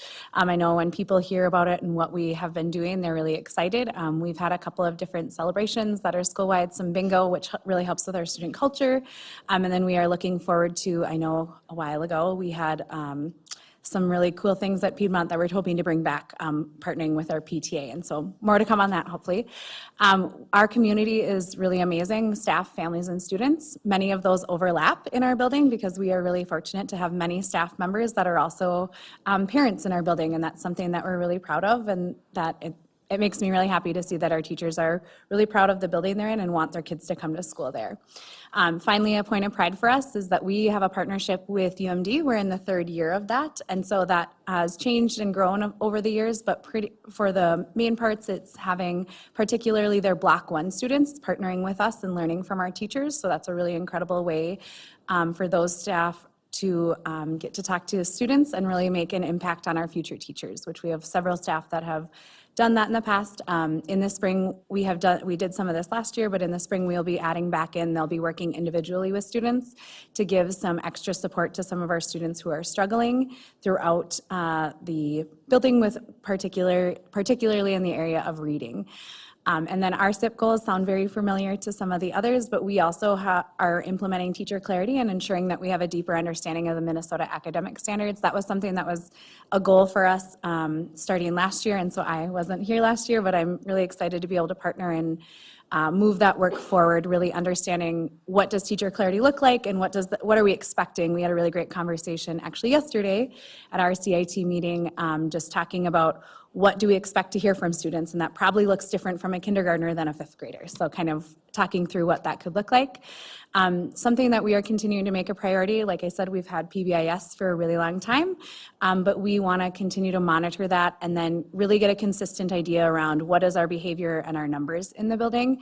And then we are also working on consistent attendance and really focusing on that parent communication around attendance expectations. I was in a PTA meeting last week and really asked the parents, like, what do you need to know? And somebody who is a new kindergarten parent has a lot more questions about what that looks like. And so one of the things that we talked about at our attendance meeting this last week was we just need to send some information to kindergarten parents so that they know what this looks like in our building. So those are our SIP goals and our priorities at Piedmont.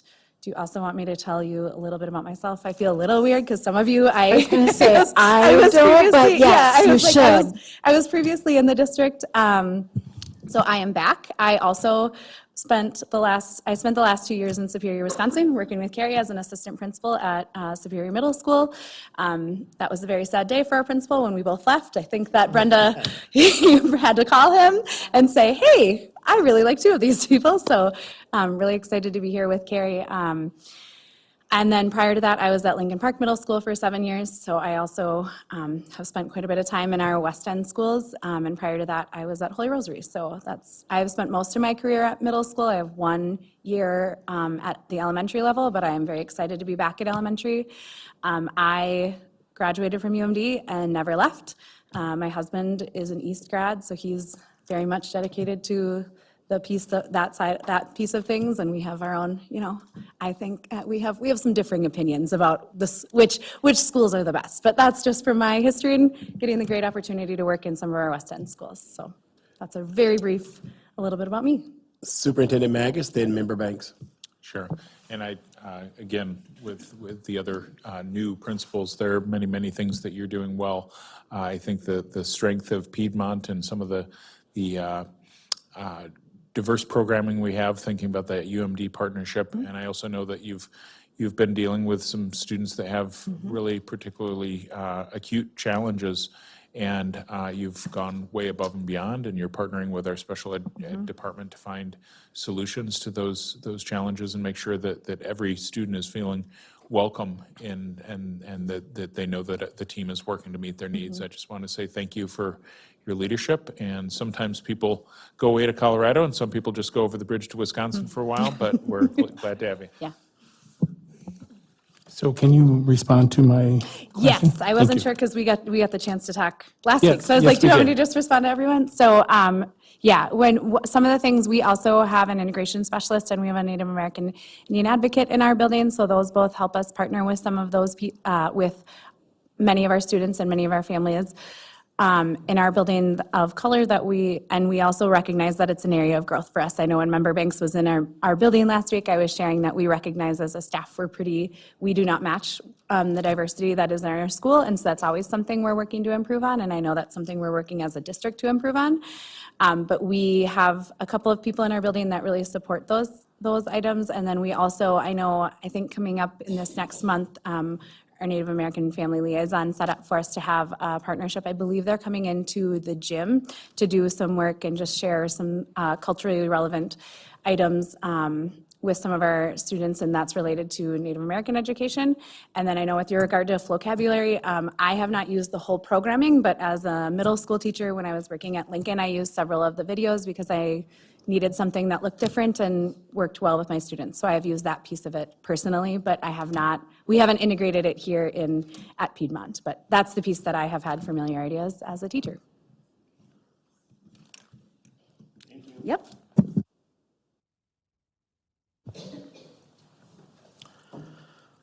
Good evening. Thank you for letting us share. I'm the last principal to go here, so I think everyone's wanting me to go fast. I will do my best. I'm Nathan Anderson, year number 2 at Stowe Elementary.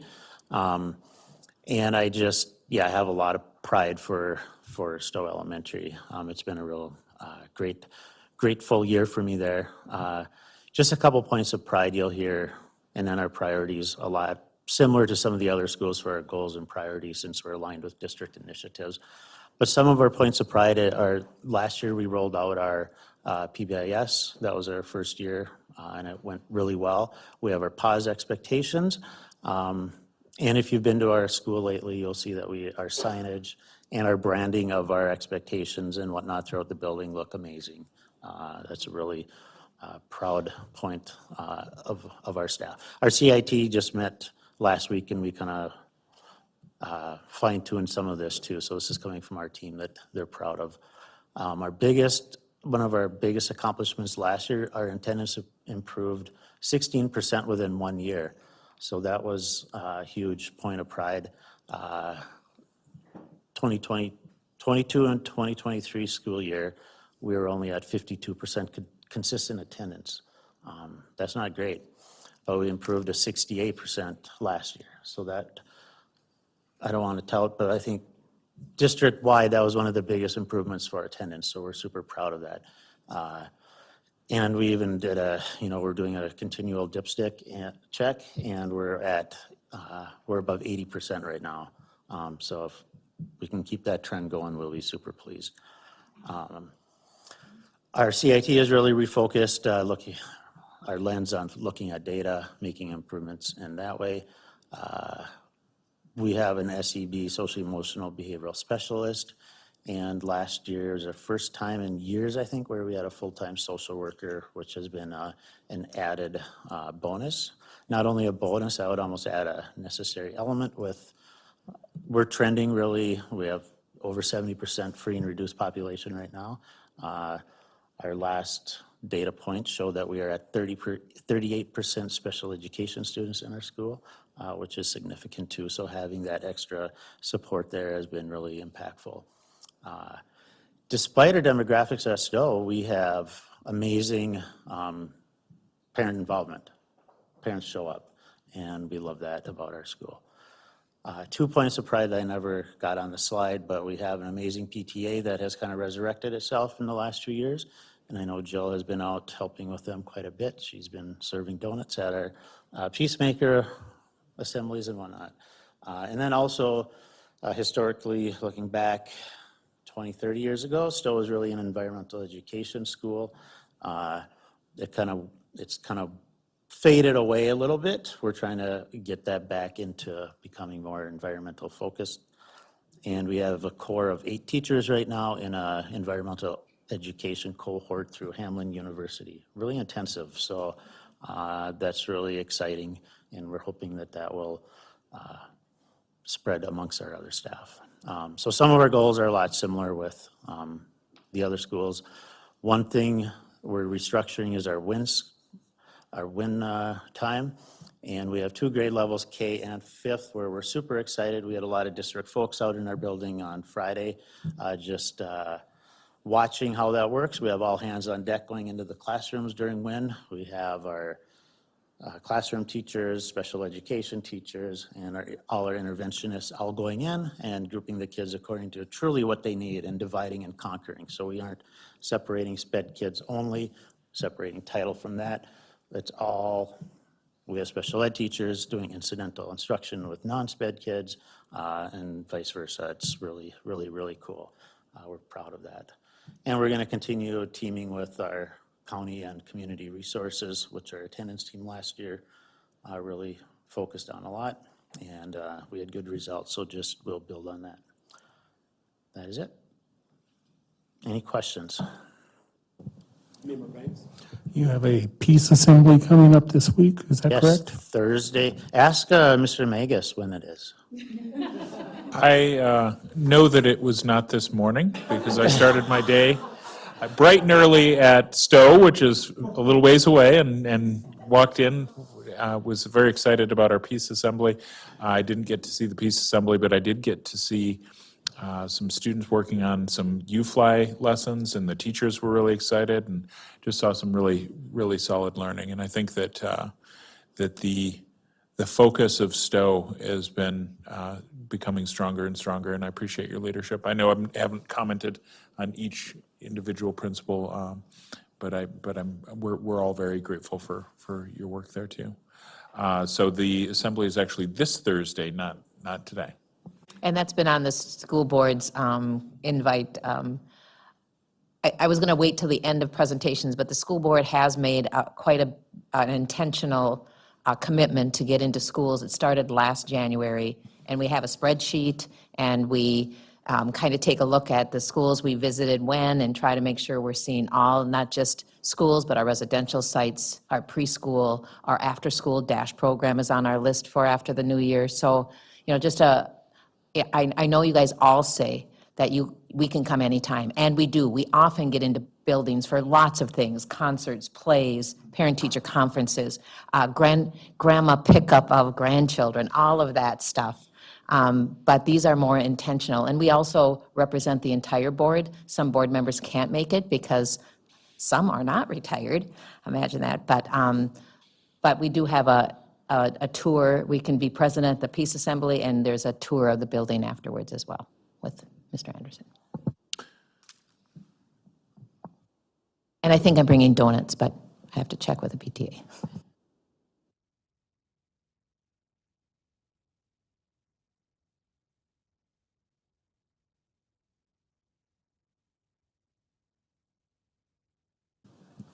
So Brian and I would like you to know that we serve 2,000 middle schoolers every day. Say no more. Yeah, keeping these presentations short for me is challenging because we have so many things going on and so many pieces in place at Lincoln Park. And yet we still function with our 2 goals. We continue to implement PBIS to fidelity. We've been a PBIS school for many, many years. And we focused, that gets us focused in the attendance. That's one of our goals with our SIP goal is focus on attendance, because if kids feel safe, welcomed, they are going to attend school. So Our goal 2 is a literacy goal. I'll point out this is the first time in my career that we've been able to write a goal based on data on every student in our building. Typically, we write these goals on MCA goals. We chose to write it on our FAST assessment that we took in September, with the end goal then for our students that are in the building. So that was kind of a big process that we went through in doing that. It makes it more relevant for the kids too. We came up together because we are implementing the middle school model changes that we've been working toward over the last few years. It's affected us, both of our schools, greatly. It's really important for both of us that we are able to provide similar things to our students. The teaming has gone really well for us. Our advisory, the block schedule is new area. One of the things I like to point out about our intervention time is in the first 6 weeks of intervention and enrichment, but the intervention piece, we provided intervention, reading, math, and behavioral interventions to over 120 students. And that every 6 weeks we can hit more kids. It's not going to be 120 every time because some kids will stay in it, some kids will move out, but through the way that we've implemented that. Our literacy goal, we've been focused on literacy at Lincoln for 4 years now. Last year was the year that we would have changed it or focused on adjusting, but we also know that letters is coming for middle school, so we just decided that we're going to hold tight with what we currently do. As for curriculum specifically designed for diverse students, we do not offer that, but we do. It is a very intentional.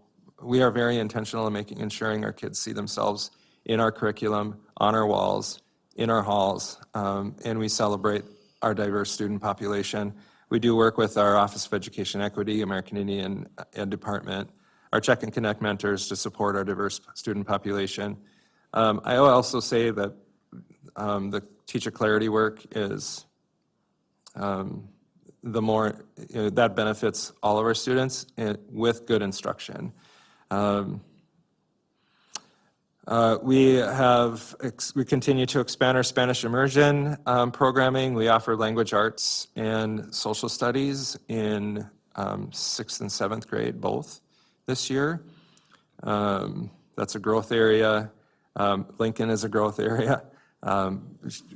We're at like 675 students now. We have a large bubble. I don't think it's a bubble. We actually have a small bubble in our 8th grade.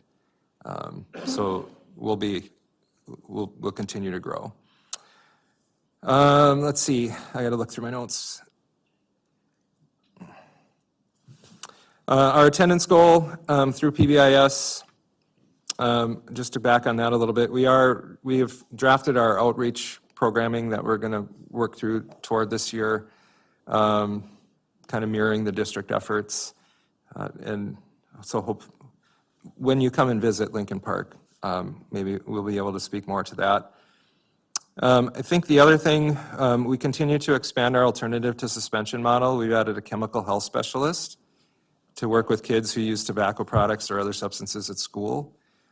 It's funded through a grant that we put together with the Full Service Community School Collaborative that she started in October. She's been there 6 weeks. We're making some really cool adjustments to our implementation of that, so that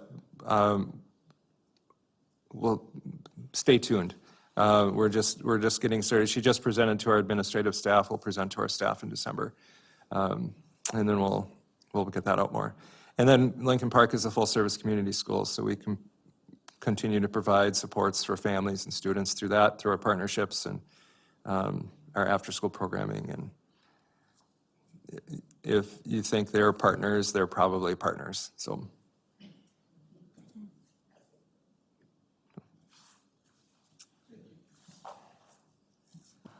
All right.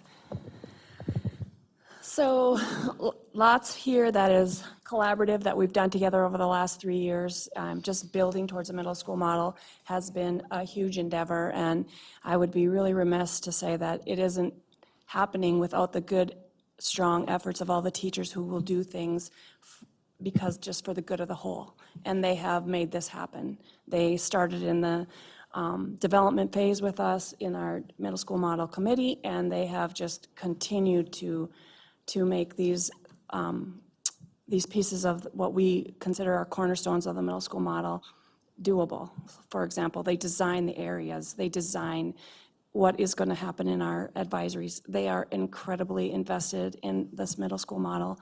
The adults in the building, you can see the difference in, you can see fatigue, but you can see the difference in how hard they are working. So it's been well worth the investment, and so I'm very proud to have been part of that. Same with MTSS, PBIS, we are all doing that, and at different implementation times, levels. When I came to Ordine 3 years ago, we had a PBIS person coming on, but we weren't 100% on board, and now we're 100% on board. There's joy in the hallways, the kids are having fun, and that to me is everything, because it's not fun to learn if it's not fun, right? Some of the things too that you may not be aware of, but some of the offerings that have happened because of the middle school model, I'm super proud of those things that have come out of that. For example, today I get to work and the outdoor education class is outdoors in the driving rain under tarps, and as I open my car door, I hear singing, laughing, and I mean, literally had to stop, take pictures, and that is all learning. And it is so refreshing to see middle schoolers just totally invested into that. It is just a blast. They often are right outside my office window. They're on bikes. They're coming past doing these jumps.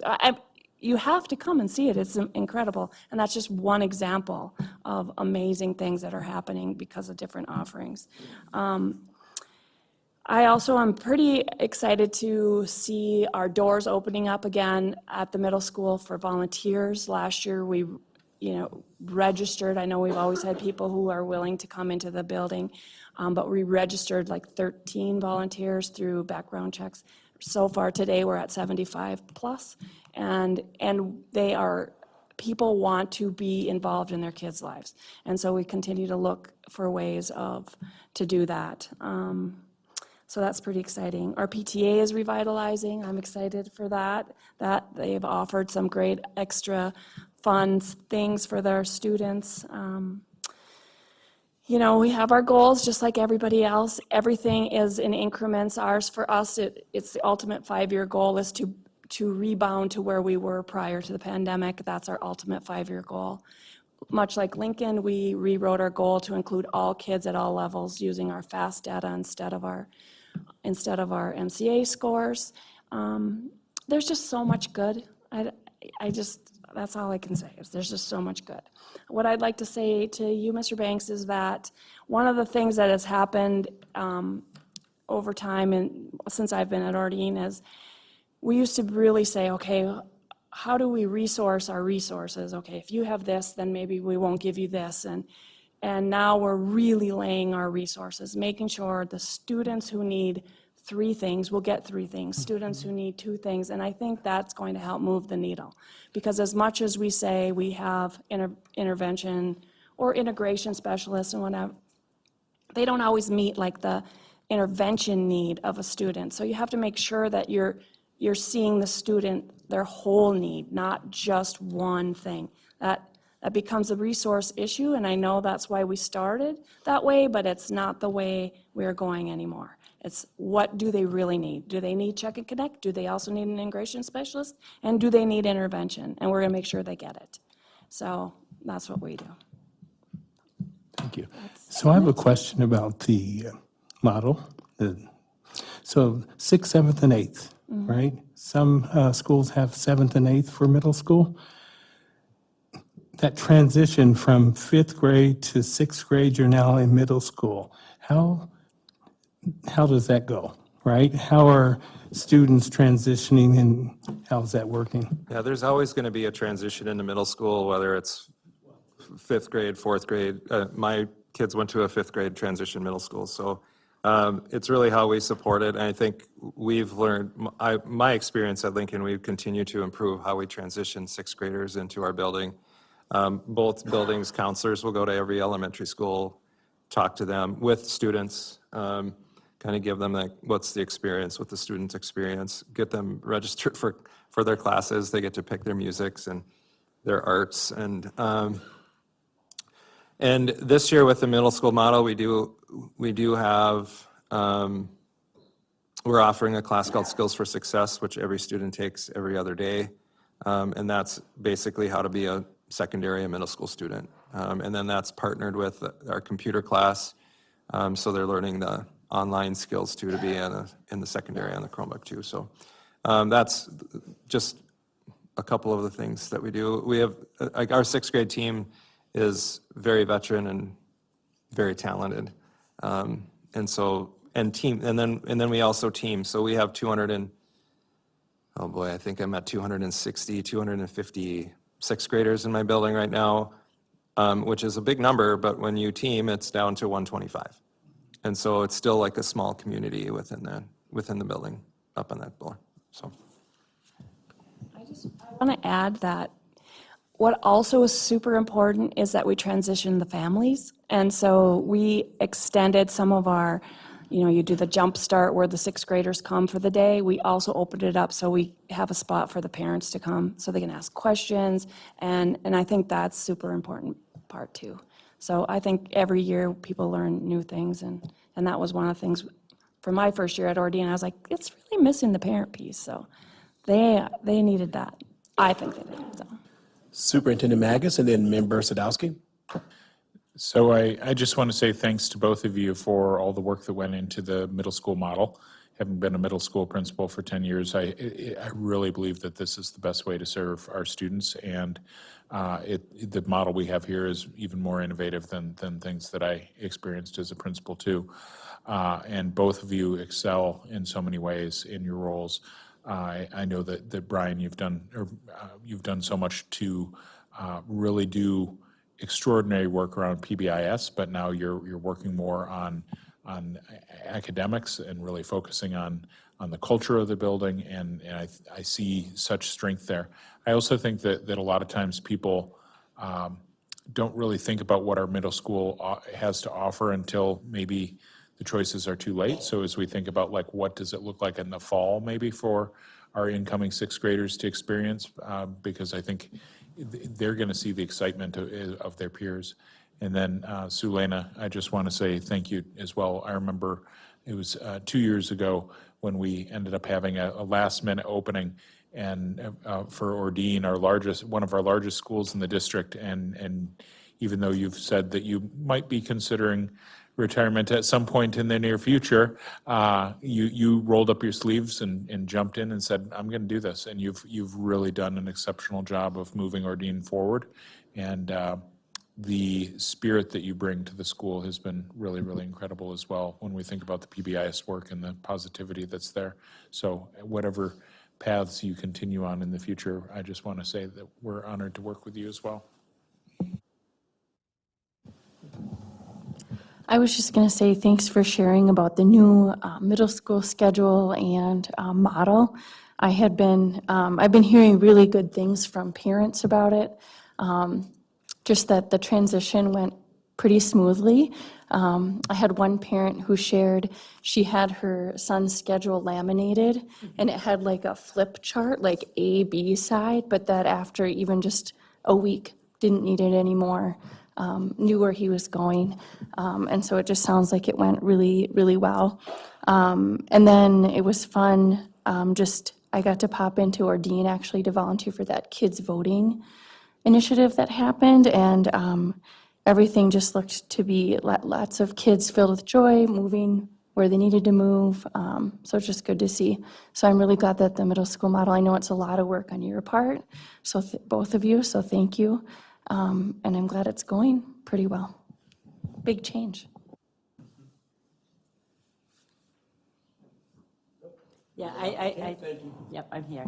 I just also wanted to say, one of the first committees I was on years ago as a parent was looking at middle schools, and I was there as a parent leader, and we tried some things, but it's been really beautiful to see what we're really doing now with the middle school model. And I think that what I hear from parents and students too is that it's not the programs, it's the relationships.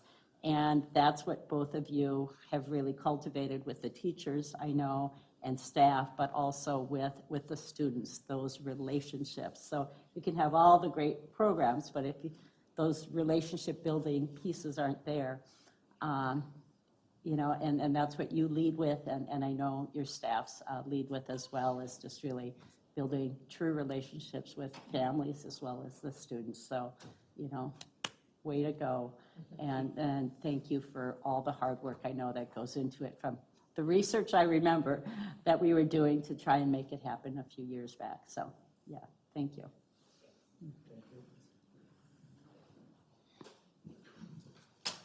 Well, we have a couple more principals actually. Four. Oh, back in. Here's the way in the back.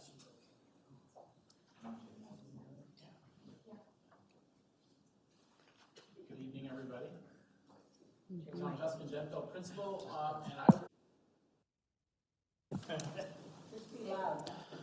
well, it's not usually a problem for me, but anyway, good evening, everybody. Tom Tuscan, principal at Denfeld, and I guess I'm going to start with my background, which everyone knows because I've been here forever, but the point of pride that I'll bring into this is that I got a senior at Denfeld this year, so it's going to be my third kid to graduate from that school. We're a multi-generational Denfeld family, because both my wife and I graduated from there, and so did our other two kids who are gainfully employed in the community as well, back here in Duluth, after going to college.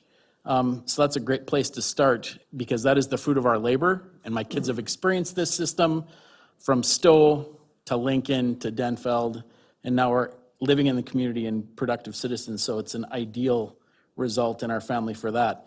As far as our points of pride at Denfeld, we brought Summer Transition Academy back after almost a 20-year hiatus.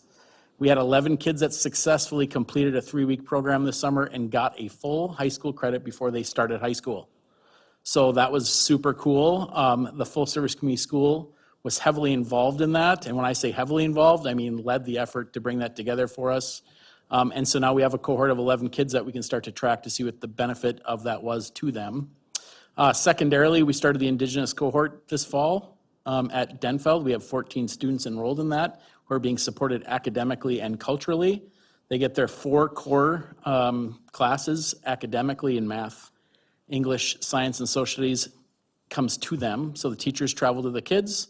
They also get some cultural support in that classroom as well. And we are really optimistic about the direction we are going, because we are seeing not only it benefit the kids that are in the cohort, but it is starting to gain some traction with kids that have an Indigenous background that are not in the cohort, becoming more interested in what's going on. The DEN program is entering its 2nd year. That's a pre-referral behavior support program. PAUSE is entering its 3rd year. We see about a 2/3 reduction in out-of-school suspensions each year. We are seeing a bigger impact now that we have the DEN in our in-school suspensions as well. We really don't run it unless we actually absolutely have to. So our behavior support team is doing a great job. And I always say this, the door is always open, and you referenced it earlier. But if you want to come and see kids taken care of when it comes to their behavior, come and sit in a behavior support team meeting where they talk about what went on to get the kids to the point where they're going to go in the DEN or PAUSE, or go sit in the DEN and PAUSE and observe them working. Our deans and our APs will say oftentimes, we just need a reset, or this kid needs extra support. That is how the language they're using to couch working with kids who have had some challenges with behavior. There's nothing punitive left about what we do. It is all about support and trying to find out what that kid needs, not only in the moment, but to give them skills to avoid things in the future, handle them better. So I would encourage you to come out and check those programs out. They run with 2 staff each, all day, every day, and it is keeping kids in school so we can educate them, give them skills to avoid conflict, and it's very restorative in its nature. The BAR program, which we've had for many, many years, we've now officially expanded our iTime, our SEL curriculum to all 4 grades. We have BAR in 9th and 10th officially, but we're using the iTime SEL curriculum in 11th and 12th now on a more regular basis. So those are some highlights. As far as our goals, we actually had a CIT meeting tonight that Tanya Jackson and Joanna Sacchetti were running back at Denfeld. And that doesn't have our goal because I knew we were going to have it, and they texted it to me. So our first goal, which is not represented there, is to decrease the percentage of students considered high or at some risk in matching synonyms on FAST testing from 20 to 15% by the end of the school year. So that's our literacy goal that we have at Denfeld. And secondarily, we are going to be addressing attendance, which we have for a number of years. But this is a different goal for us this year. Usually we're looking at just at straight increases for consistent attendance. We're actually going to try to close a disparity. So the gap in our consistent attendance rate between students in special education, which as you can see there was 59.09%, and our students in general education, which is at 78, will be reduced by half by the end of the 24-25 school year. What's significant about that is that if we are making an attempt to increase our consistent attendance rate for general education, that means we have to work twice as hard to increase it for our special education students. Tanya Jackson is leading this work at Denfeld, one of our assistant principals. They are assigning attendance mentors to kids. And so part of how we're going to close that gap is that for every 5 kids that have a mentor, 3 of them will be assigned to a special education student to try to overachieve with our special ed kids and close that gap. You heard it parroted from some of the schools that feed into Denfeld about the attendance concerns. I would echo that. We know that we have about 1/3 of our school population that is not consistently attending. And that goes for, and you'll hear more of this going forward from Denfeld, we are really struggling with kids who are excused from school. We often have focused on unexcused absences. We have tiptoed into the water of excused absences and how to message and work with families around that. Mental health has contributed to that. The availability of Canvas, so people almost think now we're running online schools, has contributed to that. So that's an area that we're going to have to address. But we are definitely moving towards looking at how we can decrease excused absences as well. It is literally half of our attendance is excessive excused absences now. So that's something we'll definitely be looking at in the future. To answer Board Member Banks' question, obviously we have the Indigenous cohort going on. We have a much better behavior support program, but really what I think it's coming down to for our students of color, in particular our Indigenous kids and African heritage kids, is student voice and leadership. A couple years ago, we completely rehabbed our student government program to make that a diverse and actual representation of our student body. We have a very active Black Student Association at Denfeld, and now our student government coordinator, Laura Rust, who's one of our deans, is looking at trying to get an Indigenous cohort formed as well to capture some student voice there. In addition to that, we still have pathways of teaching operating in the school district. We lost it for a year because we had low numbers for registration, but it's back. We have 25 kids, and while I was sitting here, I went and looked at the roster.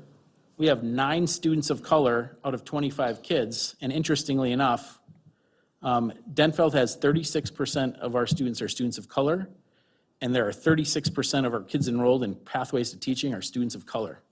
That is not something you see very often because they're underrepresented in courses.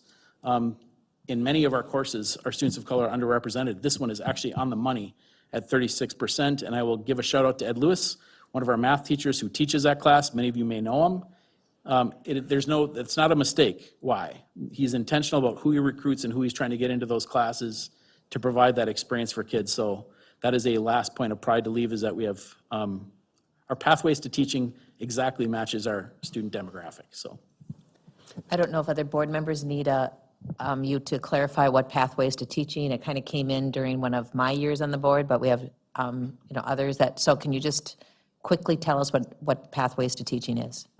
Great question. Pathways of Teaching was brought into Duluth Public Schools to try to grow our own future teachers in this district, because if there's one thing we realize is that we have a majority white population. It is reflected in our teaching staff, and yet our student demographics have shifted and they do not see themselves represented. So Pathways to Teaching was designed specifically to try to get kids, one, thinking about education, because who even suggests that nowadays as a profession? But secondarily, to try to get more of our students of color interested in that profession so we can grow them ourselves and employ them in Duluth Public Schools so our teachers will reflect our student population. I would like to point out that the indigenous cohort that Tom has shared, that is also something that came out of the recommendations from our American Indian Parent Advisory Committee. It is recommendation number 5, which is we recommend trialing a pilot school within a school program to foster internal support and community for American Indian students. So just wanted to point out that the district continues to take input from our community very seriously, and this is one of those efforts. I'm not sure who's like him on first, so I'll start off with Member Sadowski and then Member Banks. I'm just curious about the excessive excused absences trend. I'm curious if it's a trend, so maybe not directly, but is it a trend across all schools? Is this something, I'm seeing some nods out there, so it's not just Denfeld. Is it something that is new, like after COVID? Or was this trend starting to happen before COVID started? Just curious. I don't know for sure, but I would say it came more out of COVID because of mental health and because of the availability of Canvas, which we never had. The interesting thing is I think when we used to look at attendance data, I don't think we dove as deep. We really started last spring into the summer looking at it, and that's where the big aha moment was. We discovered we had 300 kids that were inconsistently attending, and it was almost split down the middle between kids with unexcused absences and those with excused. And I'll take it one step further, which is even more alarming. It is broken down by demographic groups. The vast majority of our kids with excessive excused absences come from a white background. The vast majority of students with unexcused absences come from students of color, free and reduced lunch, special education background. And guess who Denfeld was consequencing? The unexcused group. For years with our hunter's license, right, trying to entice kids to do what they needed to as students to access all the privileges. We are no longer doing that right now because if we can't do something with the kids on the excused side, we can't in good conscience do it for kids on the unexcused side either. But that was absolutely eye-opening, and guess what it falls back to? It falls back to the fact that our systems are not designed necessarily to reach all the families the same way. When it comes to getting a kid excused from school, for example, it does not land the same way. Our newsletters don't go out the same way. So the information doesn't go out the same way and isn't absorbed the same way. The systems are built to serve some families and not others. And so we have stumbled into some inequities that we're still trying to figure out. And now we're trying to take it from a more student-to-student level with attendance and actually get that kid a mentor and try to go that route. To try to attack some of this, but it was absolutely shocking and eye-opening. We found that in our CIT data dive in August, and it is, I don't even know what to say. Because once you see it, you can't unsee it, and you shouldn't unsee it, and then it determines what your action steps are to resolve it. Yeah, I really appreciate the efforts that you all put into diving into that data. And I also recognize just from my few years of teaching experience, you know, it's a lot on the teachers too when students are missing for excused or unexcused to try to help those students make up. So thank you for working on that. Yeah. So, Mr. Tuscan, thank you very much for all you do at Denfeld and having the opportunity to come to the school the number of times that I've been there already as a new board member. And seeing the excitement there and the kids and the cultural relevance that your school certainly shares, and you can see that there. Can you talk more about the BSA and some of the things they do and any other culturally significant programming or activity that's going on to make sure all of our kids feel as though they're part of the school? Yeah, great question. BSA, which is led predominantly by Surya Piantek, who's our full-service community school coordinator, I think we're doing a much better job trying to capture their voice. And like our school board representative that you guys know, Larissa Miller is plugged into that group very well, and she is trying to do some student forums now to collect feedback before she meets with me, before she comes to the board. So the BSA is very involved in that. But I think when you look at our Black History Month Assembly, it has been taken in a different direction because of the students that have voice in that. If we had an assembly last Friday for Indigenous Peoples Month, and it was something to behold. And I'll say this for one reason, because I always put myself in the balcony so I can be up there with the ninth graders. And I was blown away.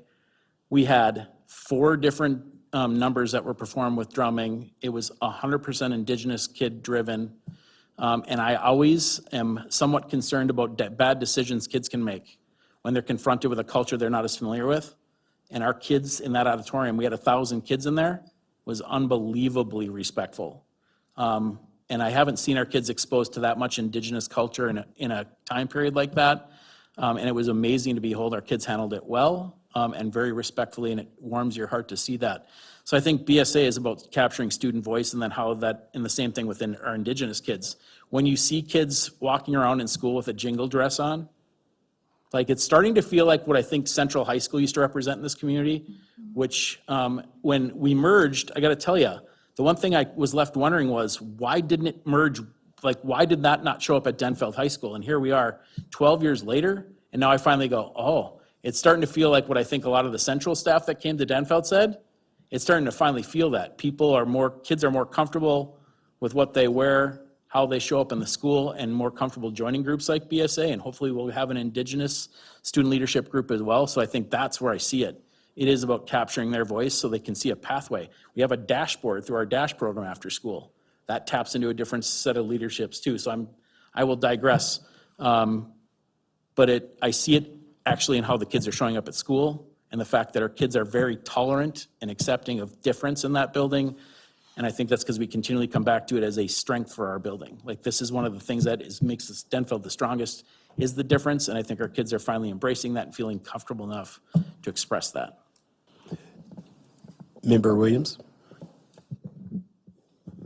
Real quick, I appreciate that you acknowledge the disparities when it comes to absences, and I just want to acknowledge that I appreciate it and appreciate that you're addressing it and looking at how to address it in a different way. So, and I also want to acknowledge your presence in the neighborhood, that you live in the Denfeld neighborhood, and there's a lot that has gone on in our neighborhood lately, and just knowing that you are not just the principal, but you are neighbors to your students and your kids, that means a lot, and it goes a long way. So I just wanted to acknowledge that publicly and on the record, so thank you.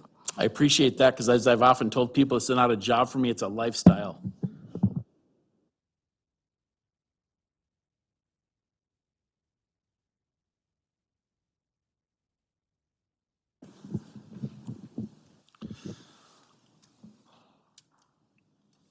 Thank you. Good evening. I'm Kelly Flohog. I'm the principal at East High School. This is the beginning of my second year here with you all, so nice to meet those of you that I haven't quite yet. Some celebrations really for us at East, as you know, as part of the 7-period day expansion, as well as some emphasis through Danette SIBO, we've seen an explosive growth in our CTE interest and student registrations. I think Tom would echo that too. We share a lot of CTE programming and bus kids back and forth. We've just seen explosive growth in that. In fact, we're well past our capacity in where we can place kids based on, space for construction and space for manufacturing, as well as qualified staff to teach it, because those are very unique individuals as well. I think we say often we would clone those people if we could, because there's kids that want those skills and those experiences. And so that's been a great positive experience for us this year. Along with that is we continue to drive down our out-of-school suspensions. That's clearly been a trend throughout the district, the schools, Minnesota, the country as a whole. And so we continue to drive those down through all of the same MTSS practices that we've seen supported throughout the district and through the work of all those good people. It is an ongoing battle. We continually look at it on a every 2 to 3 week basis, pulling data and pulling it apart as an administrative and grader team, thinking about what could we do different here because we know that we have to have responsibility and we have behavior consequences at times, but putting that student's experience first, and as Tom said, what's the benefit when that student goes home, perhaps without supervision, perhaps to make more of the bad choices they brought into the school with them. And so I think we all can get behind the effort to keep kids within our walls and still make sure that we've got a safe environment and those decisions continue to be more positive. Along with that, of course, is our PBIS emphasis on connectedness, inclusivity, and positive recognition. I'll tie this into one of our school improvement goals. We really were seeing in some of our PBIS surveying of students saying we're not seeing students being positively recognized very often. No, they were saying that around 42%. And sometimes I think we took for granted that students were doing what they're supposed to do, and we just kind of move on with our day. But students really pointed out to us, we're doing this really well. A little nod and a little emphasis goes a long way with them, and it does influence their peers as well. So we have taken that on as one of our school goals this year. Everything from PBIS recognitions for better attendance, great attendance, behavior improvements. I guess I'll piggyback on some of Tom's pieces in the attendance of less excused absences as well. And so trying to get kids through those doors more often. And we say to kids all the time, be on time, be where you're supposed to be, and we will get you through. This is gonna work, but I gotta get you through the front door. And so any kinds of trinkets and food items that gets kids through the front door is a great budgetary expense in my mind. And it's amazing what a student will do for a small amount of a granola bar or a little mini candy bar at the end of the day if they've done really well. So along with that, we did have 100% of graduation of our 2024 seniors that were enrolled with us April 1st. So I continue to say to our staff, I continue to say to our students, stay here, work hard with us, we'll get you there. Keep coming through the door. We've got lots of opportunities to help and support you within that. And so we're particularly proud of the work of our counselors and of our liaisons, and as well as our ISPECs and our Check and Connect people who work really, really closely with every single individual student right up until the day we're ready to walk. And sometimes that is what it takes, is through that right up until graduation day to make sure that they're gonna get across the stage with all of you. The last piece here I would talk about with our goals is also, this is in the world of instructional clarity, really trying to tie our daily learning intentions specific to the outcomes expected of students. We're seeing that around 60% right now, and really got to drive that to 80. And truth be told, when we get to 80, we'll say 100 or something like that next. It's a goal that we're never going to just be accepting of. And I heard some of our elementary peers talk about it as well. When students are really clear on what the ask is of them of that day, and how do I measure myself against that standard, everybody gets to be on the same page. And I say to our staff pretty often, you know really well and what students are capable of right now. As a teacher, you're the content expert. You see what they're doing. You hear their academic vocabulary. You see the product of their work. They don't always know, right? And so unless they're gonna rely on a teacher to constantly give them that feedback and validation, they need to be able to get some of that directly on their own. And so that instructional goal feeds right into that. And it's just one piece of our clarity work that we'll continue to work on. Specific to your question, Member Bankswa, is we really lean on our instructional review process through the district. That's every few years to really make sure, for example, if we're in an English language arts review, we want to make sure that we're bringing in new curriculum of diverse authors, perhaps, right? So that students can see, in many cases, their life story in some of the characters or in this case, maybe a novel, but also in some of the authors that have shared their story and become highly successful national accredited authors, and those books become published back in our school. And so we do that from an instructional standpoint.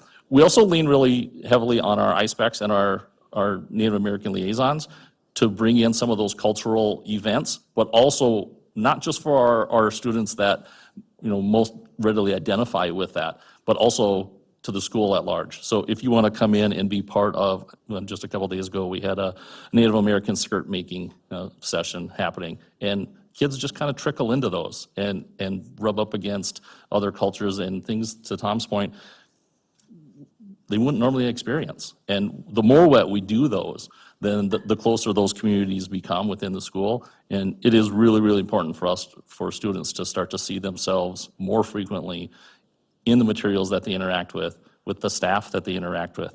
The reality is we don't have a diverse staff, but we work with UMD and other schools throughout the region to say, what student teachers do you have? Can you send them to us? Because we have gotten some of our best staff across the building because we plucked them out of the student teacher ranks early on, and we got to keep them. So we continue to try to nurture those kind of relations. It's an ongoing battle, certainly. Yeah, thank you. Member Meixel? Thank you for all you do, and I recognize we still have a few more principals to go, but, and this is a question that goes out to everyone. I'm hearing that it's definitely a goal to improve our attendance, and that's a district goal. That's everyone's doing that at their school sites as well. I'm hearing a lot of work about our counselors, our teachers, our admins, all doing incredible things, trying to be creative about fixing that.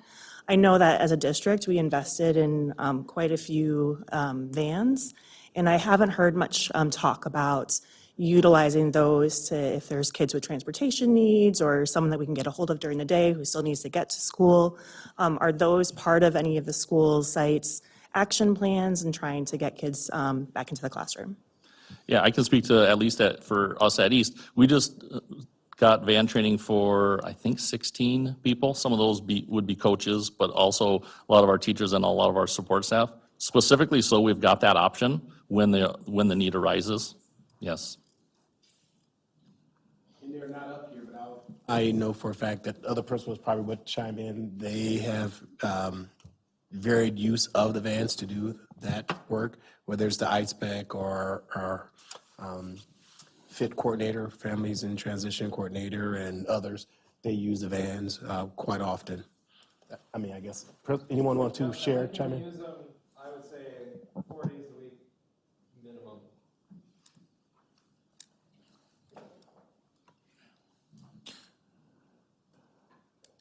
I'm sorry, let me go in order. Did I miss anyone? Nope. Thank you so much. Thank I you. appreciate it. Thank you all. Thank Wait. you. Anthony, Mr. Bonds?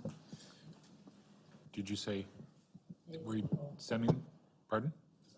I had my, I had my light. so did- Sorry. Mine was on too. No, just kidding. No, I was just going to say, thank you, and I don't want to belabor this. Part of what you did this year was also to put in a new schedule.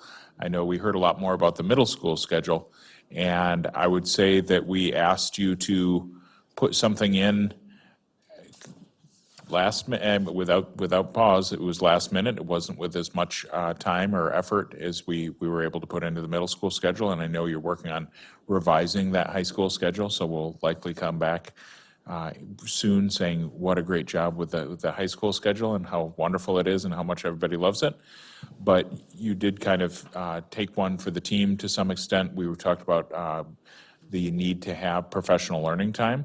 And we needed you to have a longer day for you to be able to do it, and we realized there's still some kinks to work out. And I appreciate that when we talk about continuous improvement, we say continuous improvement is seldom a straight line. So I appreciate what you're doing there. And also, one thing with Tom being up here, one of the 3 community schools, the community schools effort that we have at Lincoln Park and at Denfeld and at Myers-Wilkins are very important factors as well. So just thank you for what you do for all of our students. Member Sadowski? I was just going to echo Superintendent Magus, just thanks for your work on that high school schedule. I've got a couple high schoolers myself. I've heard, it's just really nice to see that they have more choice in kind of how they set up their schedule, classes that they can take. I know that it hasn't been, maybe we didn't have as much time to prepare, like Superintendent Magus said, but I think overall it seems like it's gone really well. And just appreciate the continued efforts to streamline that process, I guess. Thank you.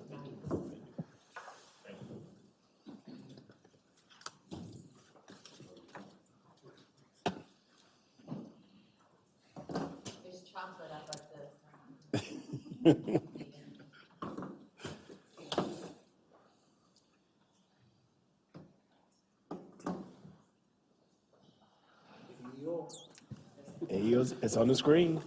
Mind if I address the principals, because I never get a chance to do this? I've had a lot of time sitting here, and I know that some of you have a stopwatch going to see how fast we're going to be going. I think, Brian, you get the prize tonight. All right. Yeah, Tom, you're, sorry. I fell asleep halfway, and I forgot my timer, but, all right. But I had some time to throw something into AI, and it says, what other jobs would compare to a principal? Because they make thousands of decisions a year, instructional leader, keep people safe, keep families happy, students engaged in the space of the size of your living room. And emergency room physician came up. It said, like principals, ER doctors face a constant barrage of decisions, often with limited information under intense pressure. Air traffic controller, okay. Military commander, while the stakes might be different, they have a huge responsibility in leading a diverse group of individuals towards a common goal, and then a conductor of an orchestra. And so, anyway, I just wanted to share that.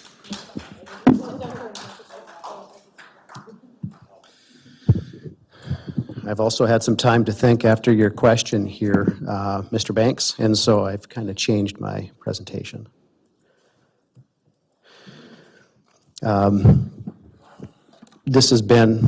I've been in education for over 26 years, I think, and 20 years in administration, and this is the best year I've ever had, okay? And so when you have the best year you ever had in the schools, you kind of figure there's something that's going right, okay? And so, first of all, I just want to give a shout out to anybody who was at ALC AEO watching. I don't know if it'll be watched later, but there's a reason for why things are being successful. And I want to just look at some of the highlights.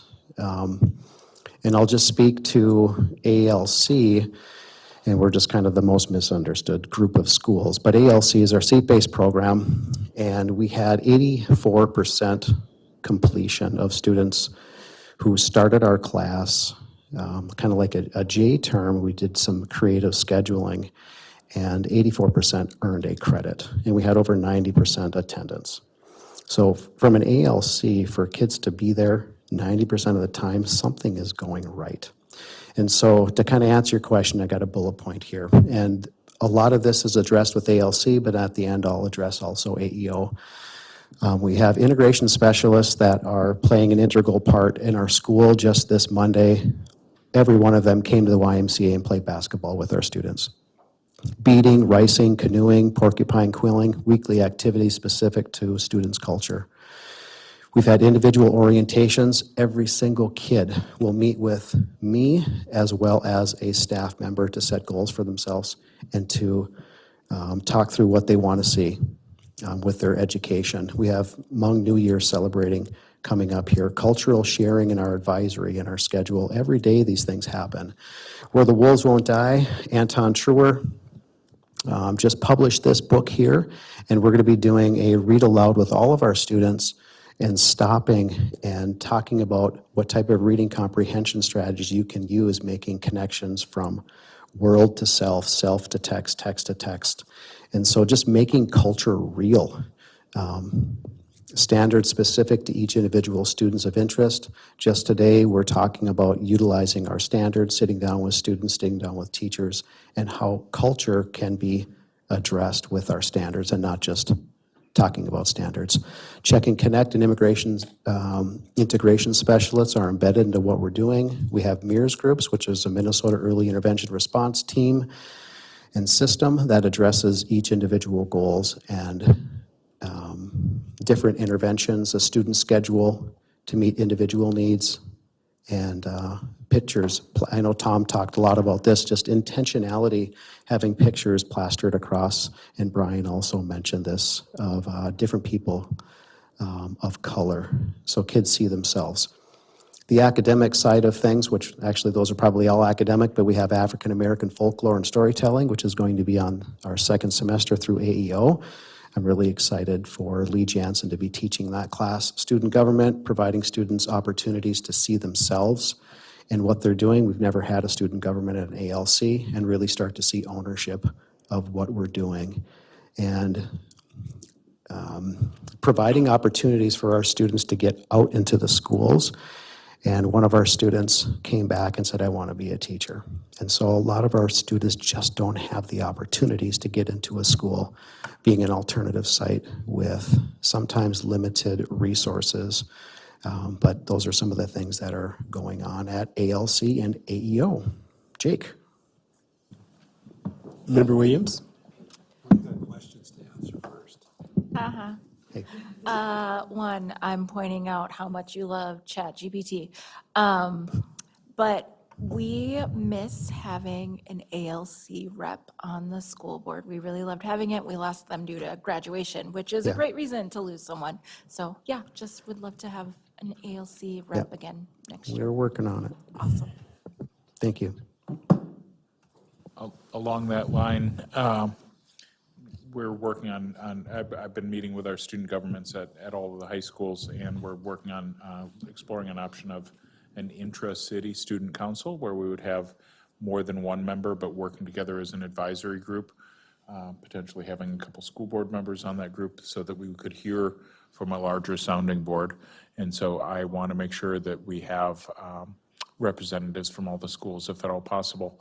And it was interesting, similar to what Tom said about his students wanting to make sure that they represented.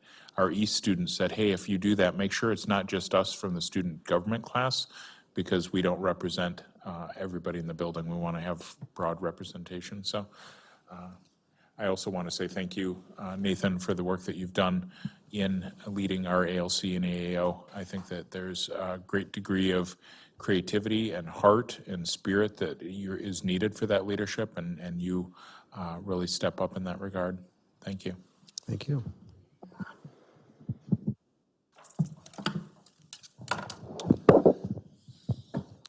Good late evening, I guess. I'm Jacob Pintz. I'm the principal for the care and treatment sites in Duluth. Got the over-under going over there. I know Tom's got the way over, so I'm going to shoot for the way under. I had a meeting with Jen earlier this week, and she told me, oh, you don't have to worry about it. Just a minute is all you need. So I got some really quick stuff here. One of the things that I did put up there, and I hope that you take the opportunity to take a look at it, is actually my site data. There's a link on there, and it's wonderful information pertaining to it. It's got all of my data pertaining to student breakdowns, student success. But one of the things that we do a little bit differently, I'm going to back up a little bit. It actually consists of 6 different sites for the care and treatment sites. 3 of the 4 sites are what we actually really collect the data from. There's 2 of them that we do not really collect the data because that turnover is so quick that it's hard for us to actually get the data that we want, because we want to see any student that we have for 90 days. A minimum of 90 days is, because we'll do when they first come into the program and then when they leave the program. And we want at least a minimum of 90 days. Bethany Crisis Shelter, that could be a 24-hour, it could be up to 30 days. At Bethany, just because it's crisis shelter, that's what the law is, 30 days. Same thing with Amber Wing, Superior Academy. Right now, that's a 14-day program. In January, we'll be bumping that up to a 4-week program. But it's still not going to be at the 90 days, so we won't really get the data for it. But the sites that we do have the data, currently, last I checked, beginning of the week, we've already had 300 students inside of my programs for mental health, behavioral, emotional, depression, anxiety. We've already had 300 students work through those programs. Some of them are still in it, but some of them have graduated out, but at this point in time, we've had about 300 students for 1 quarter. And when we look at our data that we have, on an average, we're looking at, for those 4 sites, 136 days of treatment. That's calendar days, not school days, but calendar days, so that we can make that growth with it. And our goals, we take STAR testing so that we know specifically where they're at when they come in and where they're at when they're leaving. so that we know what kind of academic growth we have. I want to say that the minimum is 58% special ed, and I think we're up to, I want to say low 70 special ed at one of my facilities for last year. But of those facilities, we're having at least, our goal is to have 70% of the students making at least half a grade level gain in that amount of time that they're there, that 136 days. My staff do an exceptional job. I kind of tabulated the data from all the sites in order to get what we have. The 72.4% students made up to, or 72.4 made 1 year or more of growth in math. I wrote that wrong. It's up to a year or more is what it should be. I apologize for putting down the wrong data up there. But and the same thing with reading, is 71.9 will make up to a year or more's growth in reading for that amount of time. And when you look at my students, depending on the site, some of them, they're 5 grade levels low. 3 of them, they're about 2.8 to 3.2 grade levels low in reading and math. And to take them and bring them up that grade level in 136 days is remarkable for my staff. We get to see a lot of joy. It's a wonderful job. I probably got the best job out of all the principals. I'm not going to lie to you guys. I'm not going to lie. I think I got the best job because I see wonderful growth. I see wonderful things. And Mr. Banks, your question, I got a ton of support. Last year was the first year I ever had an integration specialist. And this year, and so we got Marlon Grant. I'm sorry, Brian. I really apologize. He's probably the best out there, and I have him. Marlon and I will meet weekly a couple times, and we both struggle because of some of the stuff that we see. Within the community, there's a lack of resources when a student leaves some of the facilities. There's truly a lack. Chemical dependency for male teenagers. There's a lack of support for it within the community.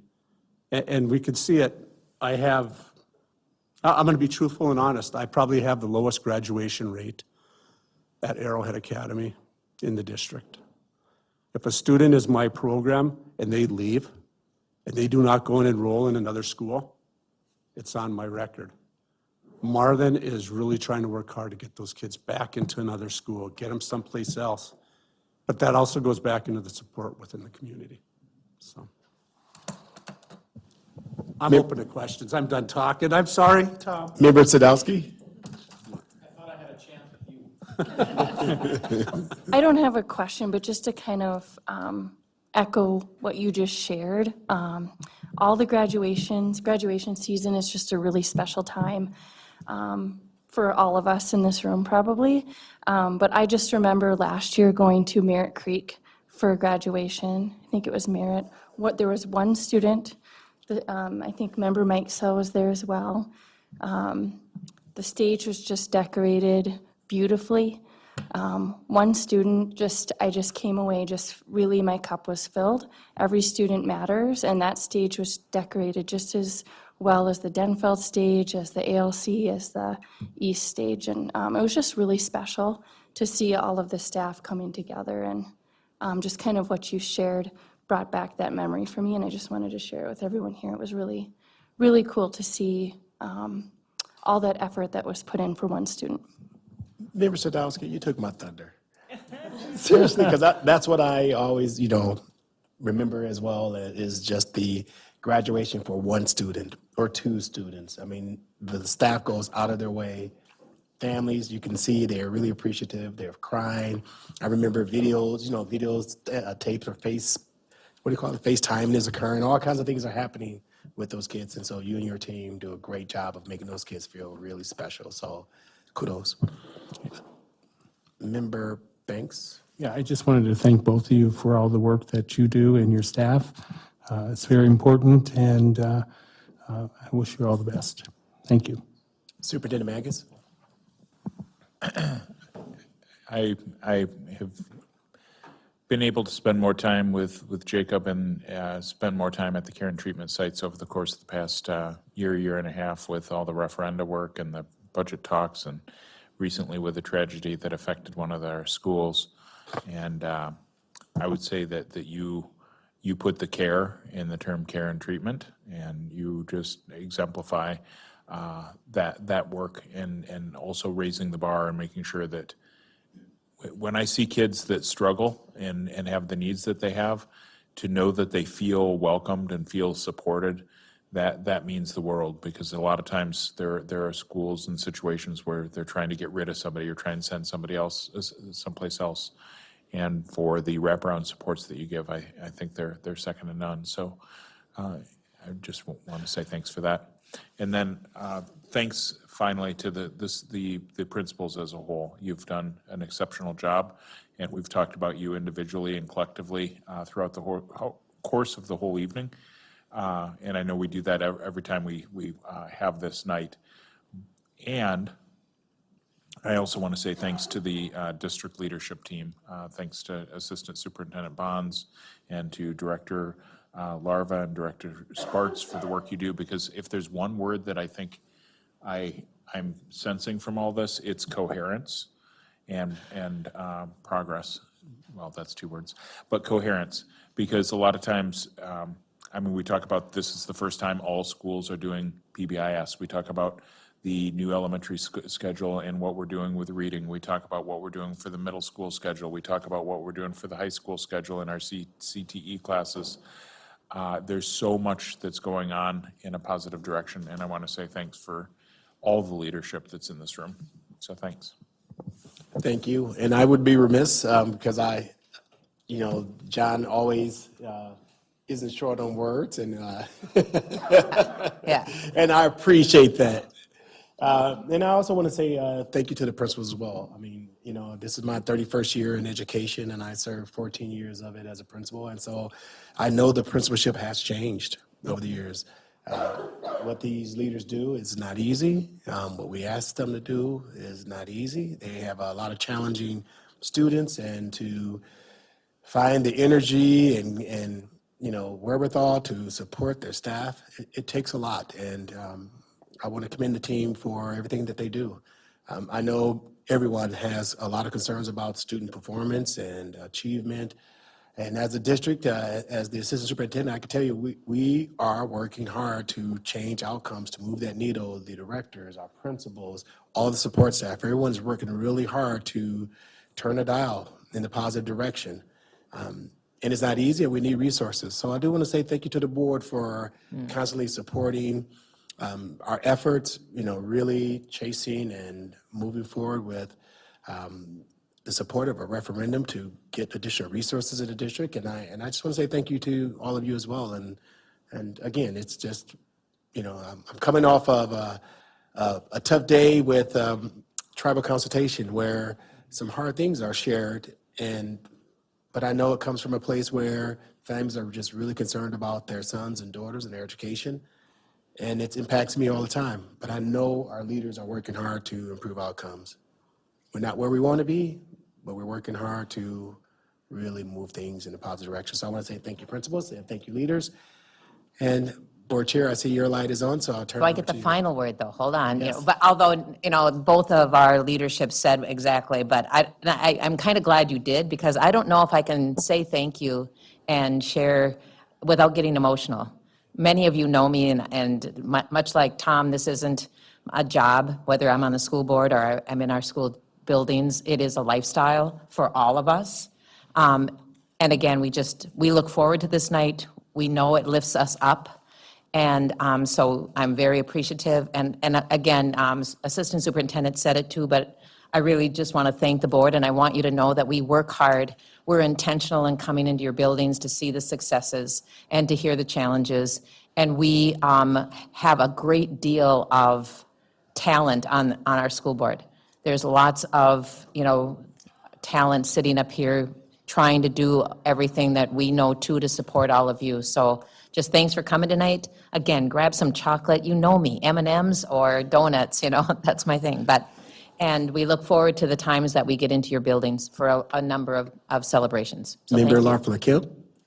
I'm sorry, I thank you, Jill, and everybody. I just want to say this is my favorite night of being on the board for 11 years, and we've had different ways that principals have came in front of us, but I just love it. But what I really enjoyed tonight was I enjoyed the collaborative spirit and joy that I saw with all of you.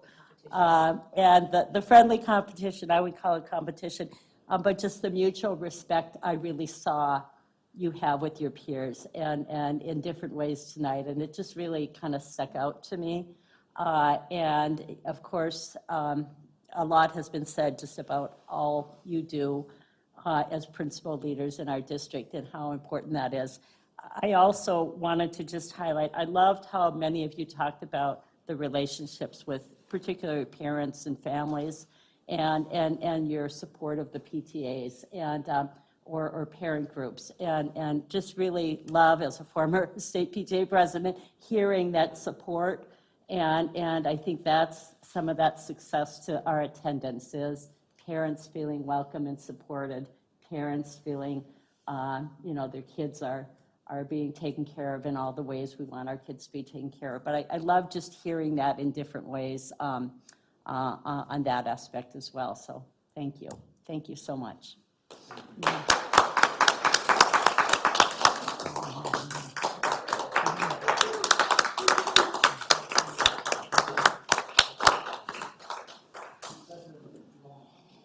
Board Chair, do we want to continue or a minute break or just keep moving? We've got two things, right? We've got Simone and we've got the resolutions.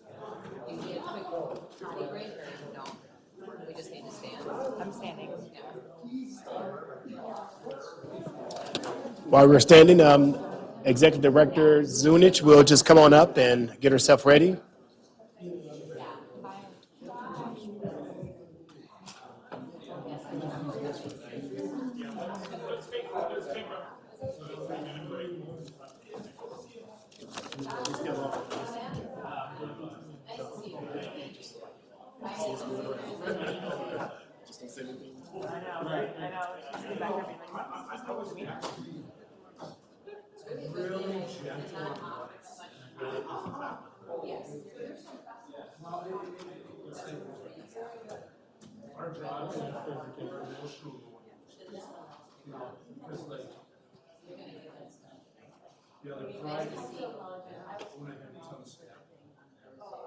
I also had 3 celebrations that you still have to go and you still have to perform. And you have to show the kids that they are just as important. 2 honors assemblies, graduation.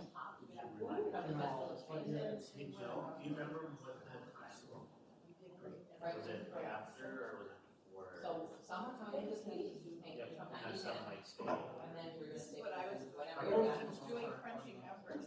Oh, you still have to do a bunch of that. And we all know that. They'll take me about a minute. I'd love to talk to this. Well, you know what?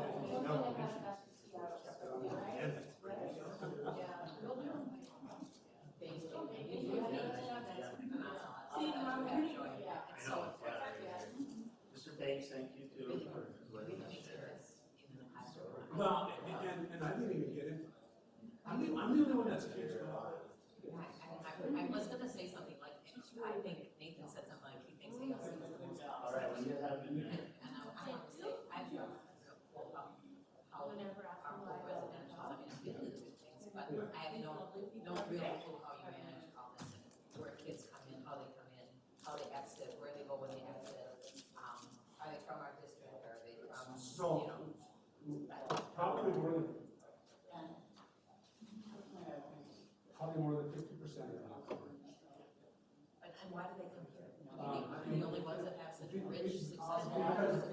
Because we have the parent treatment facilities. And how did that ever start? How did that start here in Duluth? North Children's Home. And then we also have. Well, no, because it's state law. State law dictates that if there's a paratrooper facility, which also includes the jail, includes bathroom.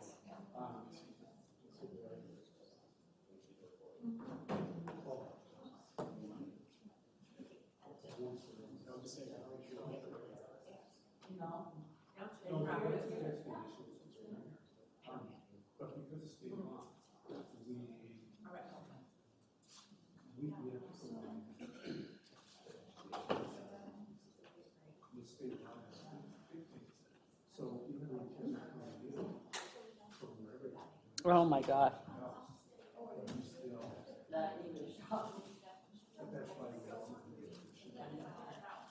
And I have on it. So there's those other pieces that kind of play into that.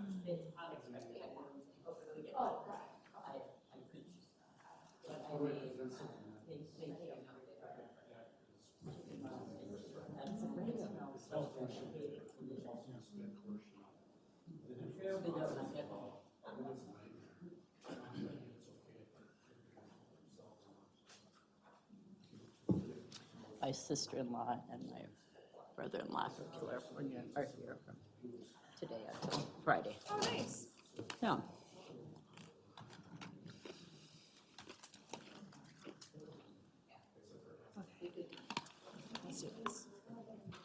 Mm. And I can't, yeah, because we're still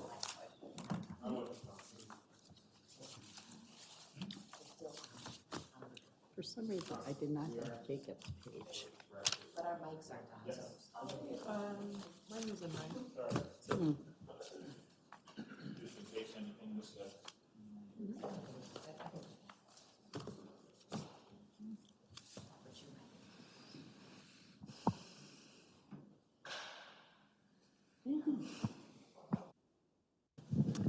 Well, again, we want to thank our principals for such an engaging and enriching and positive session. So I'm going to turn it back to Assistant Superintendent Bonds, and he's going to introduce our next part of our presentations. Oh, she needs no introduction. But our next presenter is our own Executive Director, Zunich. I'll turn it over to her right away. Thank you very much. I just wanted to give a quick budget update, and I'm sure the superintendent will pop into and add. Do you want to start? No, I said or not. Or not. The superintendent and I have been visiting all the sites. There is one left tomorrow. And I think we meet almost daily and talk about it, and I think we both feel really good about going out there. Everyone has been very polite and respectful. They've asked very good questions. And I think we both feel the same way, that we're glad we did it. We've been thanked at almost every site for our honesty and transparency, and we were trying to be respectful. So we have, like I said, we have one school left, and that's tomorrow. The budget website went live last week, and had to have great response to it. Doing our year-to-date, I think I mentioned this at HR Business Services as well. Our revenues and expenses are now on our website. It shows our budget and how we're performing. And we don't have a lot of revenue coming in yet, because we're always a month behind with reporting because of how we journal entry and post our revenue that comes in. And then, of course, our payroll is always like, if we get paid on November 5th, that really won't reflect until December. So, but I've had great responses from it, and people have been asking really good questions. There is the submit a budget question, and it's called the Adele Wellens, our community officer, said it's called the Educational Program Feedback Form. That was on the website. We've had 153 responses. So I'm very excited about that. I asked her to summarize them for us, and if you don't mind, I'll read all 5. Number 1 is teacher and staff appreciation. The most frequently cited aspect that students and parents like about their schools is the teachers and staff. This highlights the crucial role that educators play in creating a positive learning environment and supporting students' growth. Number 2, the importance of core subjects in special education. Core subjects in special education programs are consistently mentioned as having the most positive impact on students' education. This underscores the value of both foundational academic skills and tailored support for students with diverse learning needs. Number 3, emphasize on diverse learning experiences. There's a clear appreciation for a well-rounded education that includes core subjects, arts, music, phy-ed, and language programs, particularly Spanish immersion. This suggests that parents and students value a diverse curriculum that caters to various interests and skills. 2 more. Number 4, social emotional development. Many respondents highlighted the importance of social emotional learning and development. This is evident in the appreciation for supportive staff, counseling services, and programs that build confidence and social skills. And the last one is academic opportunities and enrichment. There's significant value placed on academic opportunities, including gifted programs, advanced coursework, and college preparation. This indicates a desire for challenging and engaging educational experiences that prepare students for future academic and career success. So overall, the responses have been mostly positive. I will be reading each and every one of them. I'm halfway through. But I said, did we get any negative takeaways from any of this? And of course, they are concerned about the budget. There were a lot of concerns about the reduction in the special education department with our budget reduction. So but we do have to maintain our maintenance of effort, so we have to spend what we did the year before. It's very stressed. So we just want to make sure the community understands that we have that, very much at the top of our mind, and we will respect that piece. So those are 2 things. We visited the sites. We have met with I'm tired, our labor partners. And I've had no funding updates yet from the Department of Education for the following year. The comp ed funding, I heard at MASBO it could be FY27. We could have a change in our comp ed even next year. I'm keeping my fingers crossed that it's not, but there have been no updates yet, and we probably won't get anything until March or April. Our audit will be completed on November 30th.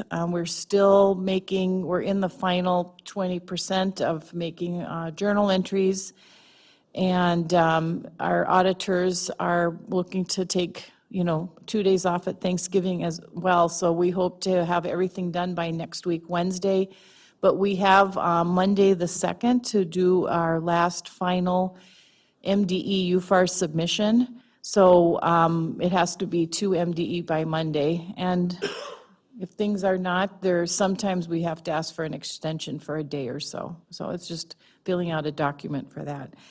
And I also want to update everyone that I have been meeting with various departments. I've met with the American Indian Department three times in the last 8 weeks. The first one was with our coordinator and a parent, Ms. Amber Greensky, and myself and one other person from the finance department. He's our grant manager to help explain, our numbers, their numbers. And the second meeting was with Mr. Don Melton, Ms. Amber Greensky, Jen Garbo, and myself. And again, they come very well prepared, and they are asking very good questions, and we're just trying to make sure we are as transparent and provide as much clarity on the financial aspects of their department. And the third meeting then was with Ms. Garbo, myself, and the person in charge of the Johnson O'Malley process, which is Jen Murray. You've all met Jen.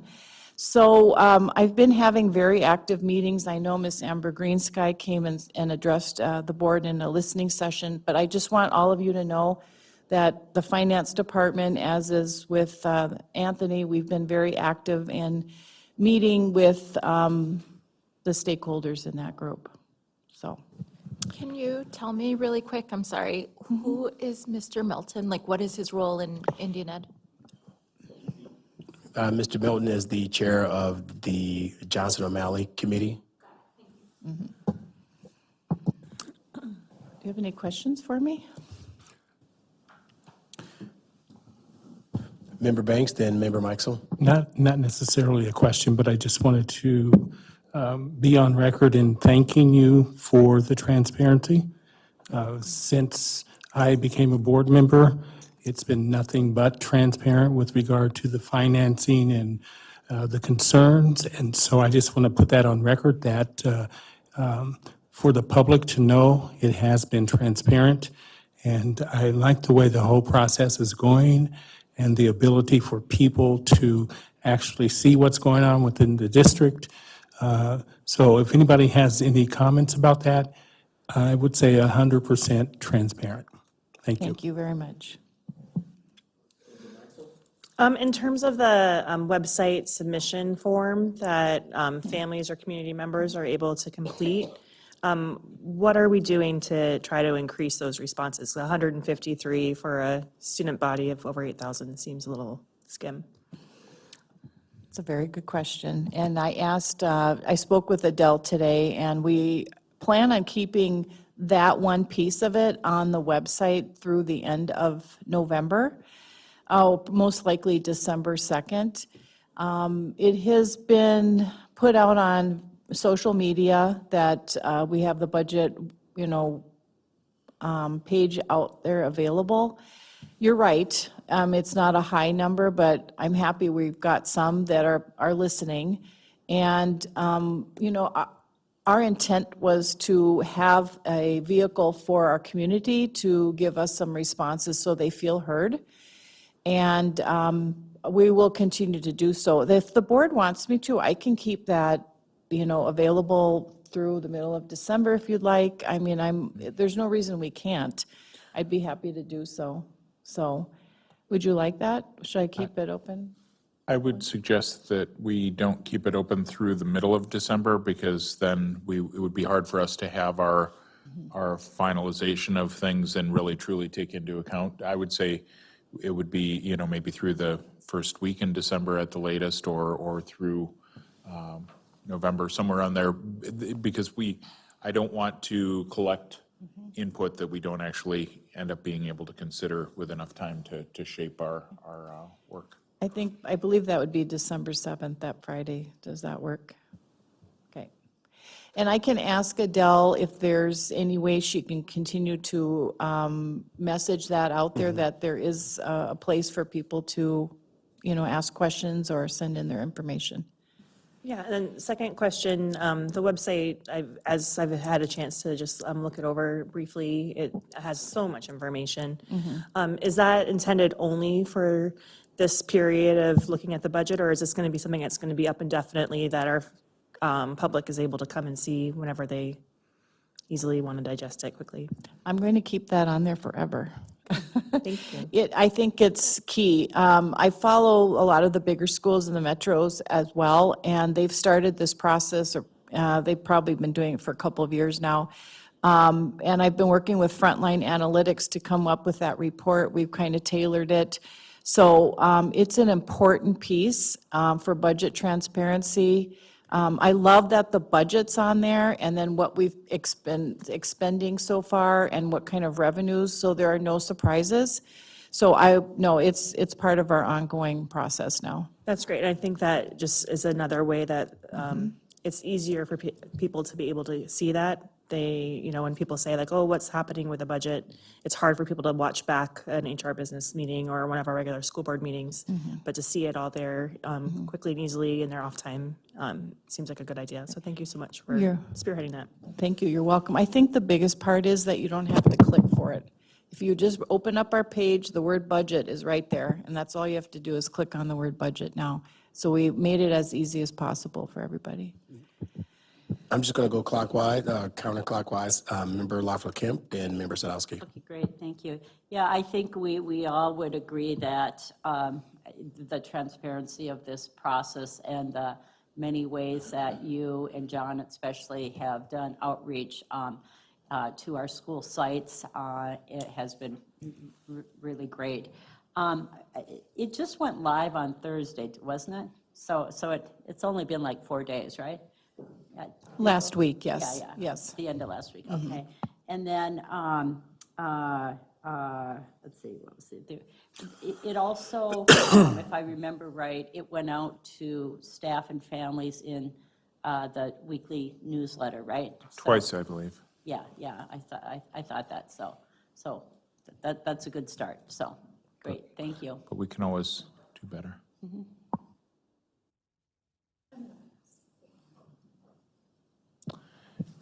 I'll just share that, is it, has it appeared on our Duluth Public Schools Facebook page where board members can share it into our population? Or as far as opportunities for information on the budget, or not? Is it have we done anything on our Facebook, Duluth Public Schools? I Need any think information Adele- for budgets? I think Go Adele here. has done some, but I will ask her tomorrow about. You want that, or? Sure, I mean, let's see what. Okay.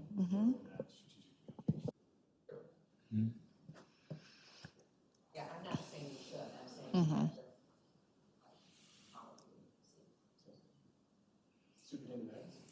Just as a really high-level, super brief overview, again, we will be voting on the budget recommendations at the December school board meeting, and I feel like we're well on target for being able to, we had talked about having January as a fallback, but I don't see any major reason that we wouldn't be ready in December. I think if we were to rush it, we could even be ready for this month, but it's important not to rush it. It's important to really take the time and do well.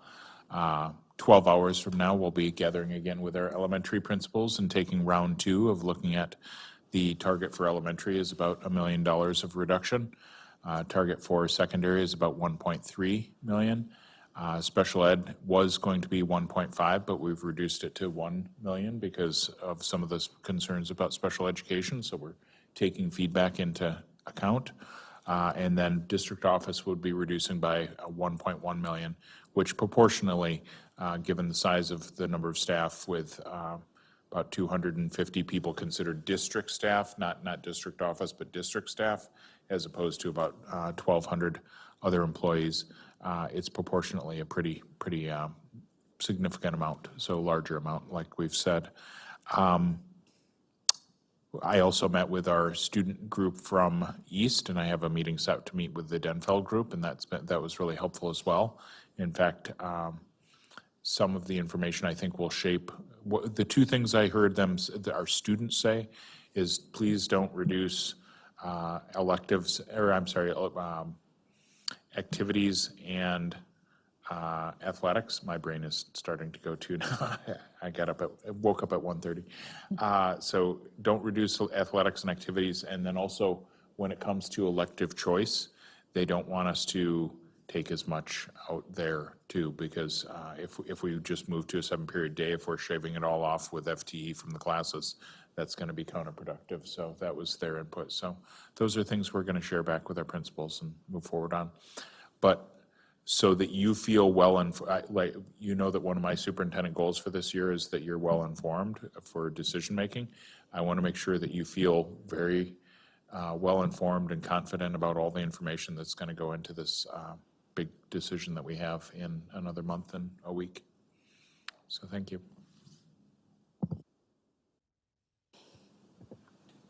Thank you. Thank you.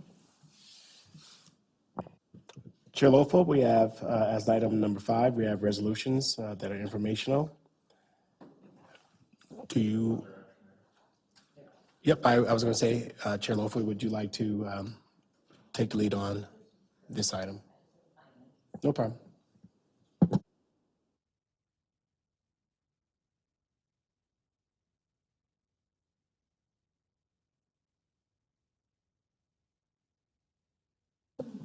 So we're going to first take the resolution E11-24-4064, Form A, the resolution of governing board supporting the application to Minnesota State High School League Foundation. I'll read the first whereas. Because we haven't had much time to look this over, I think we should read the resolutions. Whereas the Minnesota State High School League Foundation was formed to provide support for Minnesota high school youth to participate in athletics and fine arts.